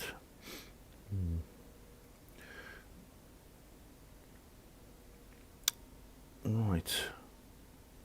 Okay, guys, that's the end of... Is that all my notes? I think it is. Right, so we're going for an hour and a half. That's pretty good, isn't it? I think we've now... Johnny Split says, who was the cop that Dodds reckons he was in a patrol, was abducted, and they fixed his medical issue? I don't know. It was Alan Godfrey. But I don't know. I don't know about the medical issue thing. Are you off, Hatchie? Night. Yeah, it's the end of the feature of this particular show. Except to say that I'm glad I've mentioned this historical event. I'm glad I brought this historical event up. I think it was necessary. It was a necessary thing to do. The 60th anniversary of such a thing like this. And someone's describing the mechanoids. Okay, I'll check it out. I will have a look at that again. I did look at the pictures before. Alan Godfrey, yeah. Paul Armstrong, 3 straight nights of live for Panmo. We're being spoiled here, folks. Yeah, you are. I mean, that's true, Paul. I'll say it myself. Tomorrow night, 8 p.m. is, of course, Panmo Radio. Don't forget to tune in for that. I know Paul will. But I was actually going to do this night, Pat Riot. Night. I'm not actually planning on ending yet. I was thinking of what else I can do, because I can easily do 2 hours like I did last night. But you're off, Hugo. Night, Hugo. Night.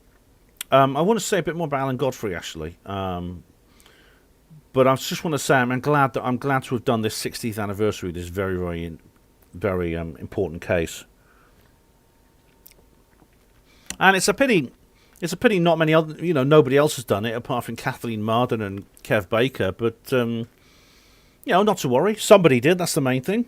As long as somebody marked this event, that's the main thing. Mumbling is in a self-declared lockdown. Says nothing as it seems. What's he up to these days? What's Steve Mumbling doing? What's he bloody up to? Oh, hang on. Where are we? Steve Mumbling, where are you? Let me just have a look. Because he's been quiet, hasn't he? I haven't had any comments from him. I hope he's all right. I mean, I don't... Yeah, I do. I hope he's okay. Let's have a look. He hasn't uploaded a video for 2 months. He's done videos here about... About Lou Elizondo and the UAP report. I'll have to have a look at those at some point. But the man himself has been quiet, hasn't he? So, Steve, let us know you're okay, mate. If you're watching, which I know you will be. Steve071, have you seen the new Capel Green trailer? The last new one I know about was actually released a few months ago. Has there been another one since then? See you, David. All the best, David. There's still 52 people watching or something. I was going to say about Alan Godfrey. A lot of people in ufology make a big deal about the fact that the police investigated the UFO incident at the Dutchman Woods, and that was the first ever UFO event investigated by the police. However, if you include the Zygmunt Adamski, it's not, because it's not technically a UFO case. There's no direct evidence that UFOs were involved. However, it involves a very strange disappearance and then reappearance. Something you might you get from David Paulides and the missing 411. Zygmunt Adamski, this was in 1980, I believe. It was actually quite close to when Alan Godfrey had his own close encounter, and he investigated this case. It was in Todmorden as well. It was in Todmorden, this home place in West Yorkshire, which is also where Alan had his encounter. I've met Alan Godfrey a couple of times. I've read his book. But Adamski was taken. It's not to be confused with George Adamski, the famous encounter guru from the 50s. Some people made a big deal about how they had a very similar name. Adamski is actually a very common Polish name, and both men had Polish roots. Zygmunt Adamski just went out one day. He went to the shops, I believe, and never came home. And his family were going nuts. They said, "Where's he gone? Where's he gone?" And they reported to the police. He was listed as missing. A week later, he turns up dead, lying on top of a pile of coal in a coal yard by the railway station in Todmorden. No, there's no footprints or anything like that. There's no coal dust on him. No one seems to know how he got there. It's like he has literally been just lowered onto the top of the coal heap, which is very strange, because the only way you could do that would be with a helicopter, except a helicopter is very noisy. If that had been done, people in the local area would have noticed it happening during the night, because this must have happened during the night. Oh, yeah. Hello, Totus Toos. Have you heard of aliens that resemble the Jawas from Star Wars? No, but I know that some things oddly enough, some of the creatures you see in sci-fi are actually based on alien beings. I think Dave Hodrian actually did a very interesting talk at the Basis Conference about that. Or was it somebody else? Oh, God, who was it? Was it Dave? I can't remember. Johnny Split, did David Paulides cover the Zygmunt Adamski disappearance? Because it's like that. Villanora, yes, he had some kind of chemical on him. Yeah. It's a frightening sort of thing. It's a frightening situation. Jonathan Carlos, didn't Richard D. Hall used to have a starship and abduct people and talk to them for ages? He did indeed. In fact, he did it to me once. Twice, actually. Then he let me go. He did let me go afterwards without any probing. But, yeah, I remember that, yeah. Charles, San Jose Mercury News. David Paulides convicted. He was never a detective. Well, at least he's not a shill, Charles. So that makes a change, doesn't it? Most of the time, these people come out as the shills. But, I mean, as I think I've said this to you before, and I forgot the actual video it was. It'd be interesting to talk over the facts of the various cases. Johnny Split, Paulides talks about the Welsh River Wye missing cases too. Now, I would really like to see him, because all I've ever heard him talk about is North American cases. I'd love to know what he makes about cases further afield, like the various missing people you get in this country, like Adamski. Armand DP did mention Adamski in one of the videos. Ben DP, who's that? Oh, David Paulides, he did. Armand, if you could find it for me, I'd be very grateful. Steve071, did you get a Rich Planet cup and fridge magnet, Ben? Yes, I did. Richard gave me a couple of DVDs as well. He was very generous. Totus is asking about who Steven Spielberg based the character of Barry Geiler on. I don't know who that is. Which film was that from? Charles, yes, and 93 of the people Paul ID said vanished without trace were found alive and well.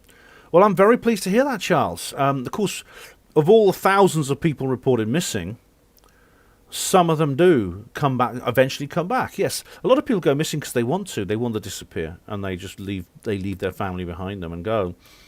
But I'd love to talk about some of the other cases with you, Charles, rather than focusing on the people. I said this to you, I think, in the background video I've got in the description box to this, which is called There Must Be More Than This. I would like to talk about the factual issues of the cases which couldn't be solved, rather than the people. Nine Slice Matter, did he give you a signed photo? He didn't, no. Just think how much I'd be able to sell that for if he had. Now, Johnny Split mentioned something. The Manchester canals. Are you talking about the pusher? Johnny, let me know, because I'll bring it up if you want me to. But the pusher is a very interesting thing indeed, yes. Who mentioned the smiley face thing? Where is it? The smiley face killers, Ferdinand. I know about Indrid Cold, who's sometimes known as the Smiley Man. John Keel wrote about him. John Carlos, got any plans to do anything with Neil and Andrew? Neil, certainly. Andrew, you mean Andrew Johnson? I'm afraid I've fallen out with Andrew Johnson over a purely personal issue. So I won't be collaborating with him anymore. But Neil, if you mean Neil Geddes Ward, yes, I'm absolutely fine to work with him. Oh, here we go. Barry Geiler, Tota says, is the small child that was little Barry, yeah. The little boy who was eventually returned, yeah. The young single mother who's, yeah, that's... The abduction seems very realistic. Where did Spielberg get his ideas? Yeah, that was pretty scary, actually, for the film. Yeah, if you've not seen that, do watch it, because he's literally dragged out of the house, yeah. And eventually, the mother gets these hypnotic messages to go to the famous mountain, just like Richard Dreyfuss's character does. And they eventually they meet up, and they manage to get in and witness the UFO landing, yeah. Jonathan Carlos, Paranormal Peep Show doesn't get any more videos, any more views. Well, it does get quite a few, but I mean, it's a very good series, yeah. Andrew Chaplin, is he the bald dude? When I'm not on, yeah, definitely, yeah. Johnston, Charles says Johnston refused to punch the air, he had to go. Oh, God. Richard was really rude about Miles. I mean, I know Richard, he's deleted, you can't actually get it now, he's actually deleted what he originally said, but he described him as a clown. Fucking arsehole. I mean, what does he just... He disagrees with Miles on some things, like he disagrees with everyone, but he has to lay into them like that. Honestly, man, and he doesn't say it to your face. He does it online, or he does it like he's bloody bastard. He's bad like that, yeah. Now Tina mentions the Manchester pusher. Yeah, this is it's described in the Wikipedia described as a theorized serial killer.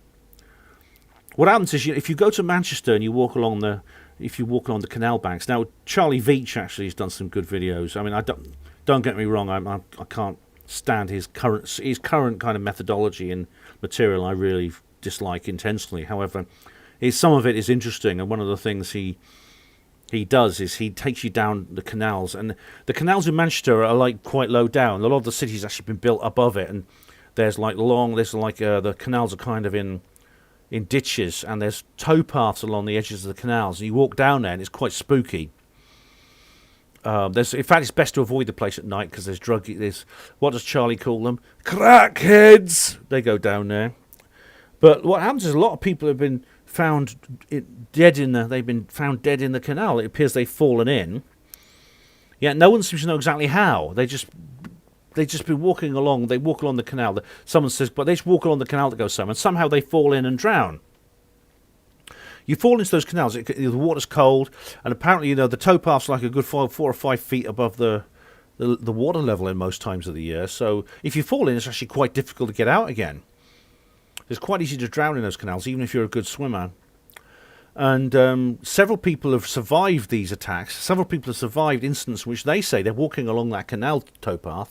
Someone comes up and pushes them into the canal. This has happened many times. And some of them are really spooky. There's a really scary case of a guy who's on his mobile phone, and he's shouting down the mobile phone, describing as it happens. And there's a theory that there's this person they call the Manchester Pusher. And Tina has mentioned Thomas Sheridan's video, which I think I've seen, actually. Yeah.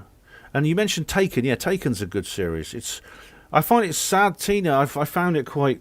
It's very emotional. I mean, when the little girl goes up in the spacecraft at the end, yeah. It says a lot of times the canals are not very deep. They need to test for GBH.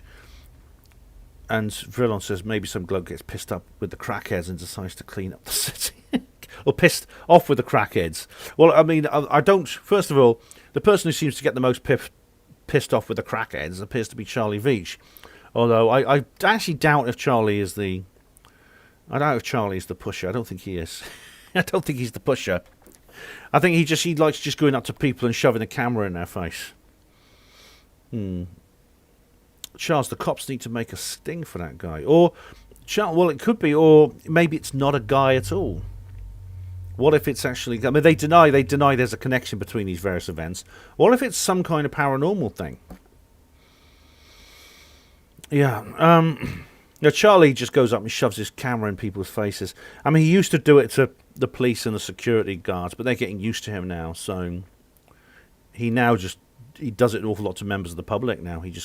He tends to try, if he thinks he meets someone who he think will get the right reaction, he'll go up and he'll shove his camera in their face and wait for them to react. And that seems to be the part and parcel of his output now, which is Armand Adams says water elementals could be. And Checkpoint says a lad from our school drowned in the canal, pissed up on his way home. Well, that can happen, Charles. Checkpoint. In fact, it's happened in Oxford actually at the River Isis. Unfortunately, so people do sometimes just fall in. It's true, and if they're drunk, it's even harder for them to swim.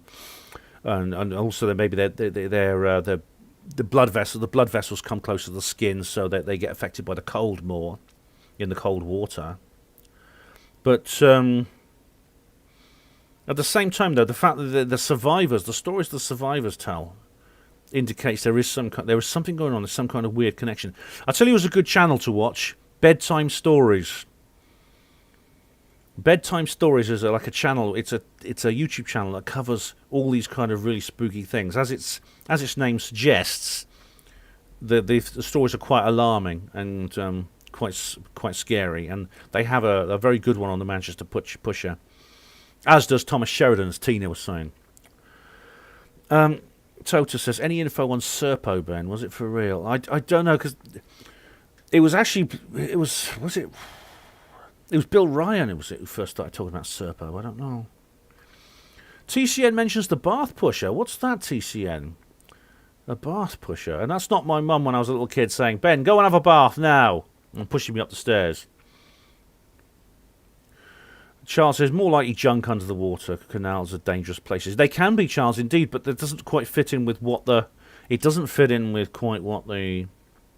survivors say. Billy Shears, hello, Billy, how are you? Missing 411, yeah. Very, very, very good channel and very good documentaries. Charles says, Serpo was one of Doty's. Oh, I see, was it? Right, well, and I'm afraid I don't do ad hominem very often, but with Doty, his track record is so tainted, shall we say. I mean, it's not that it's just theorizing. He's self-confessed and proven disinformation agent. You know about Paul Benowitz and what he did there? Doty was basically running a spy ring within ufology called the Aviary. Villanora, did Bill Ryan do a website on Serpo? I think he was somehow connected with it, yeah. I don't think that Bill Wood, oh, the bloody Bill Wood. I talked about him yesterday, didn't I? Yeah.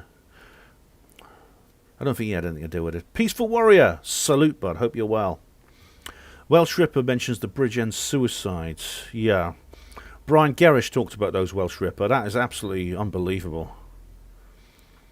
Is it 9 people between 2007 to 2012? 9 people, and it was hanging. This included girls, like, who don't normally do that. They don't usually use that method. They're more likely to poison themselves. Yeah, that's very weird, that is, yeah. And very disturbing, of course. Charles says, yeah, they were unethical, disgusting man, Doty. I mean, I know, I've never met the guy. Colin Wolford's met him and said, oh, he's a nice guy. I would, if I met him, I would be polite to him. I wouldn't be rude, but I would keep him at arm's length, Charles. I really would. And the fact that he's now chummy with Greer and he's appearing in Stephen Greer's... He appeared in that awful new documentary by Greer, which is definitely the worst thing he's ever done, as I just described in my last UFO disclosure video. The fact he's now in Greer's now chummy with him. I won't say anything. I won't give any details, but somebody else has just contacted me and they're very upset because they've been collaborating with somebody on a project and this guy's now interviewing Doty and they've now split up over this issue. I wouldn't trust him at all. No, I wouldn't trust him. Oh, yeah. Aziraphale says, Ben, what's your opinion of the house in Eastleigh Drive, Pontefract? How about doing a live stream from inside that location some evening? Is that a haunted house, Aziraphale? I did do some... I've been in haunted houses. I've not done live streams, but I've done videos. You know the one I did when I went to that place with Don Phillips? Lisa mentions something interesting. She mentions the mud flood thing. Yeah. Where was it, Lisa? Was it you, Lisa? Talking about the mud flood guy? Yeah. Armand Adams says, Doty and Pope, 2-piece from the same pod. In fact, Richard Doty's kind of he's kind of the American equivalent of Nick Pope, I think. Except Nick, yeah, he has kind of... Doty's kind of confessed and he's now open about it. Pope hasn't. I do suspect that Pope is essentially like a Doty. I thought it was you, Lisa. Yeah, excuse me. That's interesting, that video, The Secret History of the World. Is that what it's called, Lisa? I know it's the Erewhon guy. It's long. It's like about 6... Is it 6 hours, 3 hours, 6 hours long? Yep. Erewhon, yes. Ewarenon. Yeah, Ewarenon. And it's, I don't know if it's still on YouTube. It's certainly on BitChute. And he talks about the way he said that there's actually like some of the designs of old buildings, especially like there's like that place near Nottingham where they filmed Brideshead Revisited. That is like built on a massive watercourse which is designed to generate energy. And he talks about the Crystal Palace, not the football team, but the building the football team was named after. Charles mentions Pope is drunk and has a green face. He was in 2011, yeah. Yeah. Ben, do you know where I've been today, Ben? I've been to BBC Manchester. We're making a video. We're making a new TV programme.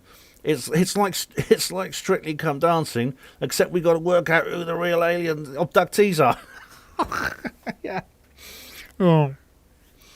30 Eastleigh Drive. I'll have to Google that, Aziraphale. Yeah. Yeah, it really is.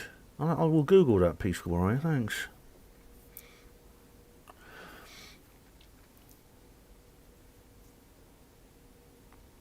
The inexhaustible Ben Emlyn. Oh, I do get... I find I'm not so... I was a bit tired yesterday. I mean, Charles even noticed that I was tired yesterday. Do you know what it is? I think it's the fact I do probably need reading glasses. I haven't been to the optician since I was a kid. I probably need reading glasses, actually. And I think if I get some, I'll find it easier. But though Tina's told me how to magnify the monitor display, so that's something. All right, guys. Anything else you want to add? We're nearly at the 2-hour mark. I will stop at the 2-hour point, but if anyone else wants me to talk about anything else, I will. If you've got any questions for me, but I'll check out the 30 Eastleigh Drive place.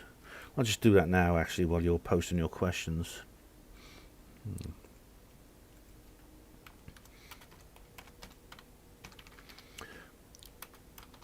Pontefract. That's Pontefract. That's in. Is it North York? Pontefract. 30 Eastleigh Drive, Pontefract. Ghost hunts at 30 Eastleigh Drive. Right, yeah. Hey, I'll tell you 2 really good YouTube channels to watch.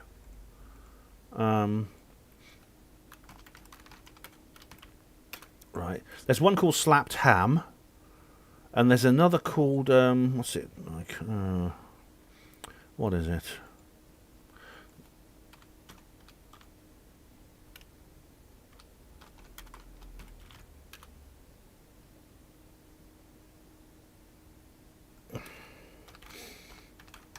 It's called the Darkest Secret. I think it's called. What's it called? Is it the Darkest Secret?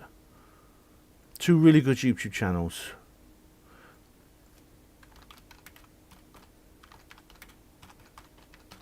Yeah, it is. I think I can never remember this.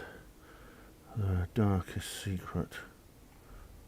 Oh, where the hell is it? Hang on a sec. Okay.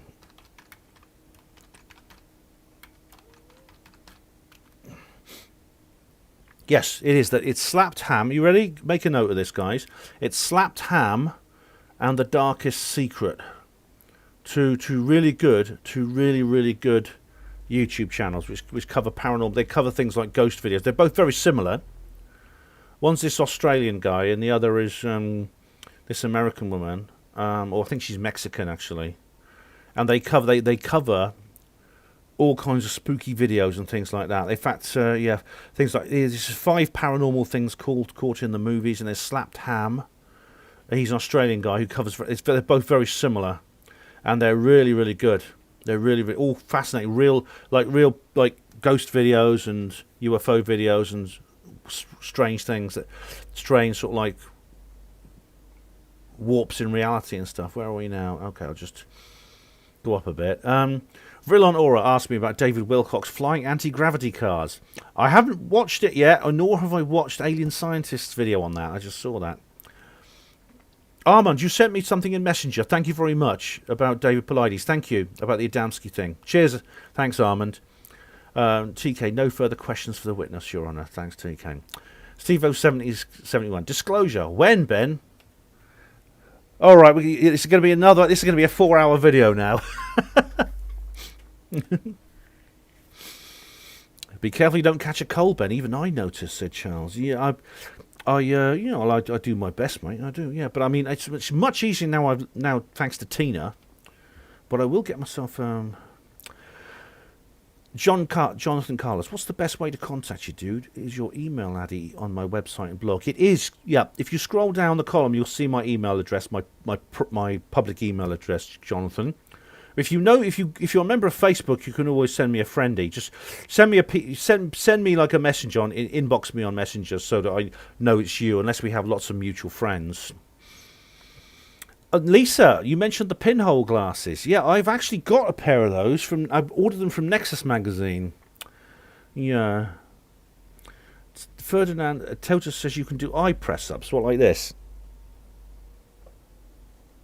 I'll do that. I'll do 10 of those a day and see if it makes any difference. And Vrillon's repeated his question about David Wilcock. I'll have to watch the thing with David Wilcock, and I will watch Alien Scientist as well, or I can guess what he says about it. I'll guess what he says.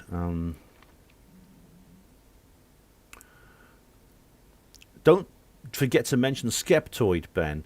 I do watch it, Char. I do listen. Is Skeptoid the one which Brian Dunning does? He does like Brian Dunning does these little shorts. Skeptoid podcast. Yeah, it's it's won lots of awards. Yeah, I do. I do listen to it. You know. Brian Dunning. Yes, it is. I thought so. Brian Dunning. Is he out of jail now? He must be, I suppose. And Slapped Ham and the Darkest Secret, Totus. Yes, do go to those channels. They're both very good. Blue Mean says, is that Michael Salla? Dr. Michael Salla says Elon Musk and Richard Branson had a meeting on Jupiter as they've had their recent official space journey. Really no edgy hopium kind of what's going. Well, I mean, I doubt I expect they did, but they would have travelled there in some like little flying saucer. I mean, they wanted to be seen obviously going up in this ridiculous phallic symbol they have, which is, what's that, the big rocket, you know. Welsh Ripper, views on the Enfield haunting. Oh, that's the poltergeist, isn't it? Yeah, real. Margaret, the young girl, is now speaking out, and there's the other girl, whose name I can't remember. I have heard her, and I've heard a debate with Deborah Hyde of the Skeptic magazine. Very interesting.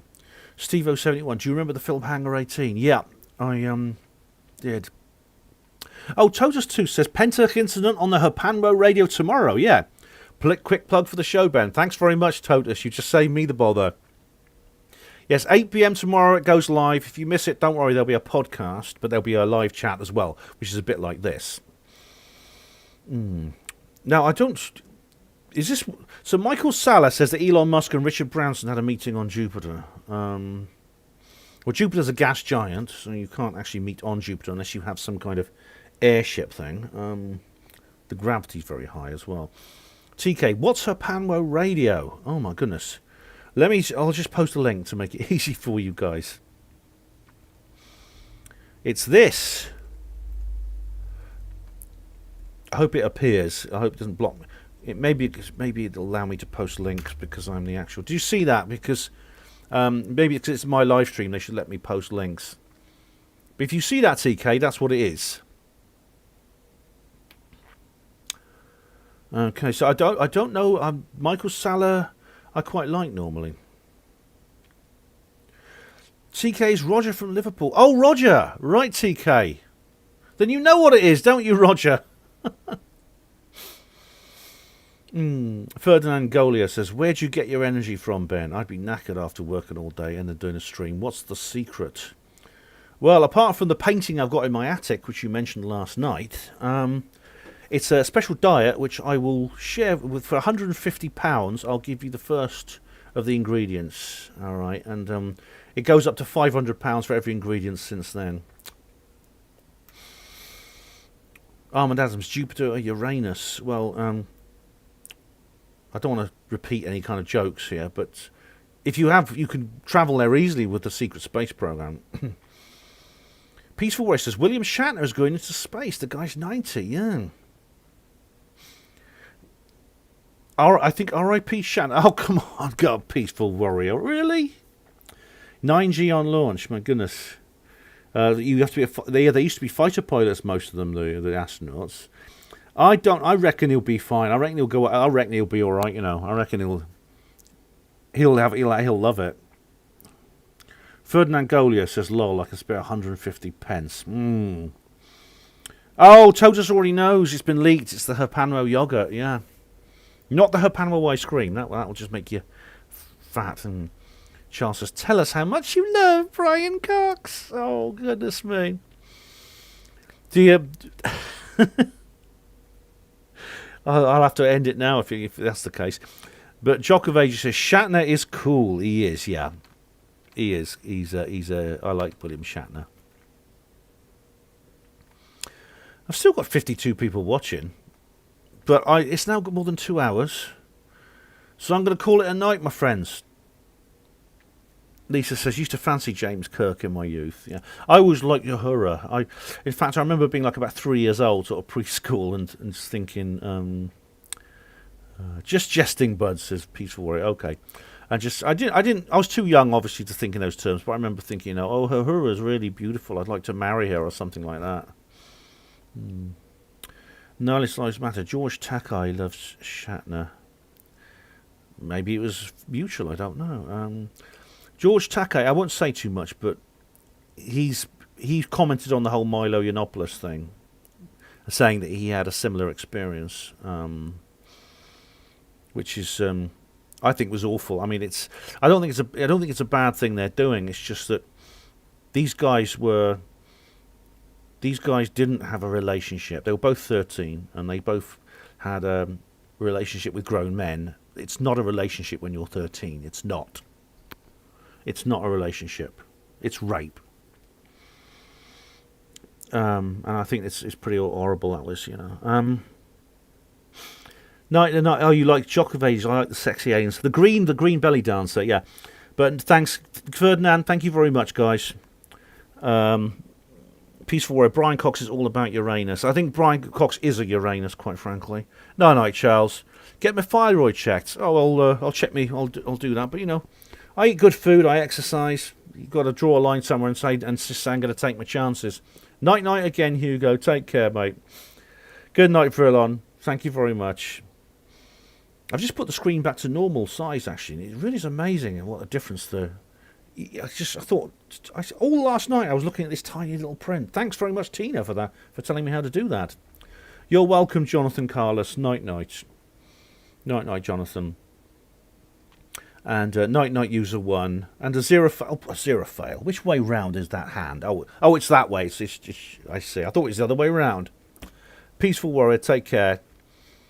Armand Adams, thank you. R.I.P. Betty and Barney. Yeah, they're very brave people, I think, you know. I think they're very brave people. Armand, I'll check my inbox. All right. Night, Woody Black.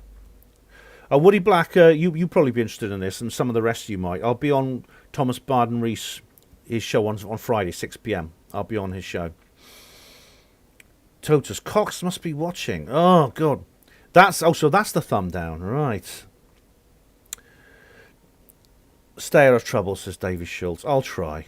Over and out, Welsh Ripper. Roger Wilco. I'm going to say this has been the 60th anniversary of the gas banner. Oh, God, Totus, you listen to that as well? Oh, right, yeah. This is the 60th anniversary of the Betty and Barney Hill live stream, officially marking the event of this amazing case. And yeah, shame more people aren't doing something for that, but yeah, the first publicised alien abduction. Good night, Jock of Ages. You take care. Good night, everyone. It's like the Waltons, this, isn't it? Night, Mama. Night, Daddy. All right, see you guys.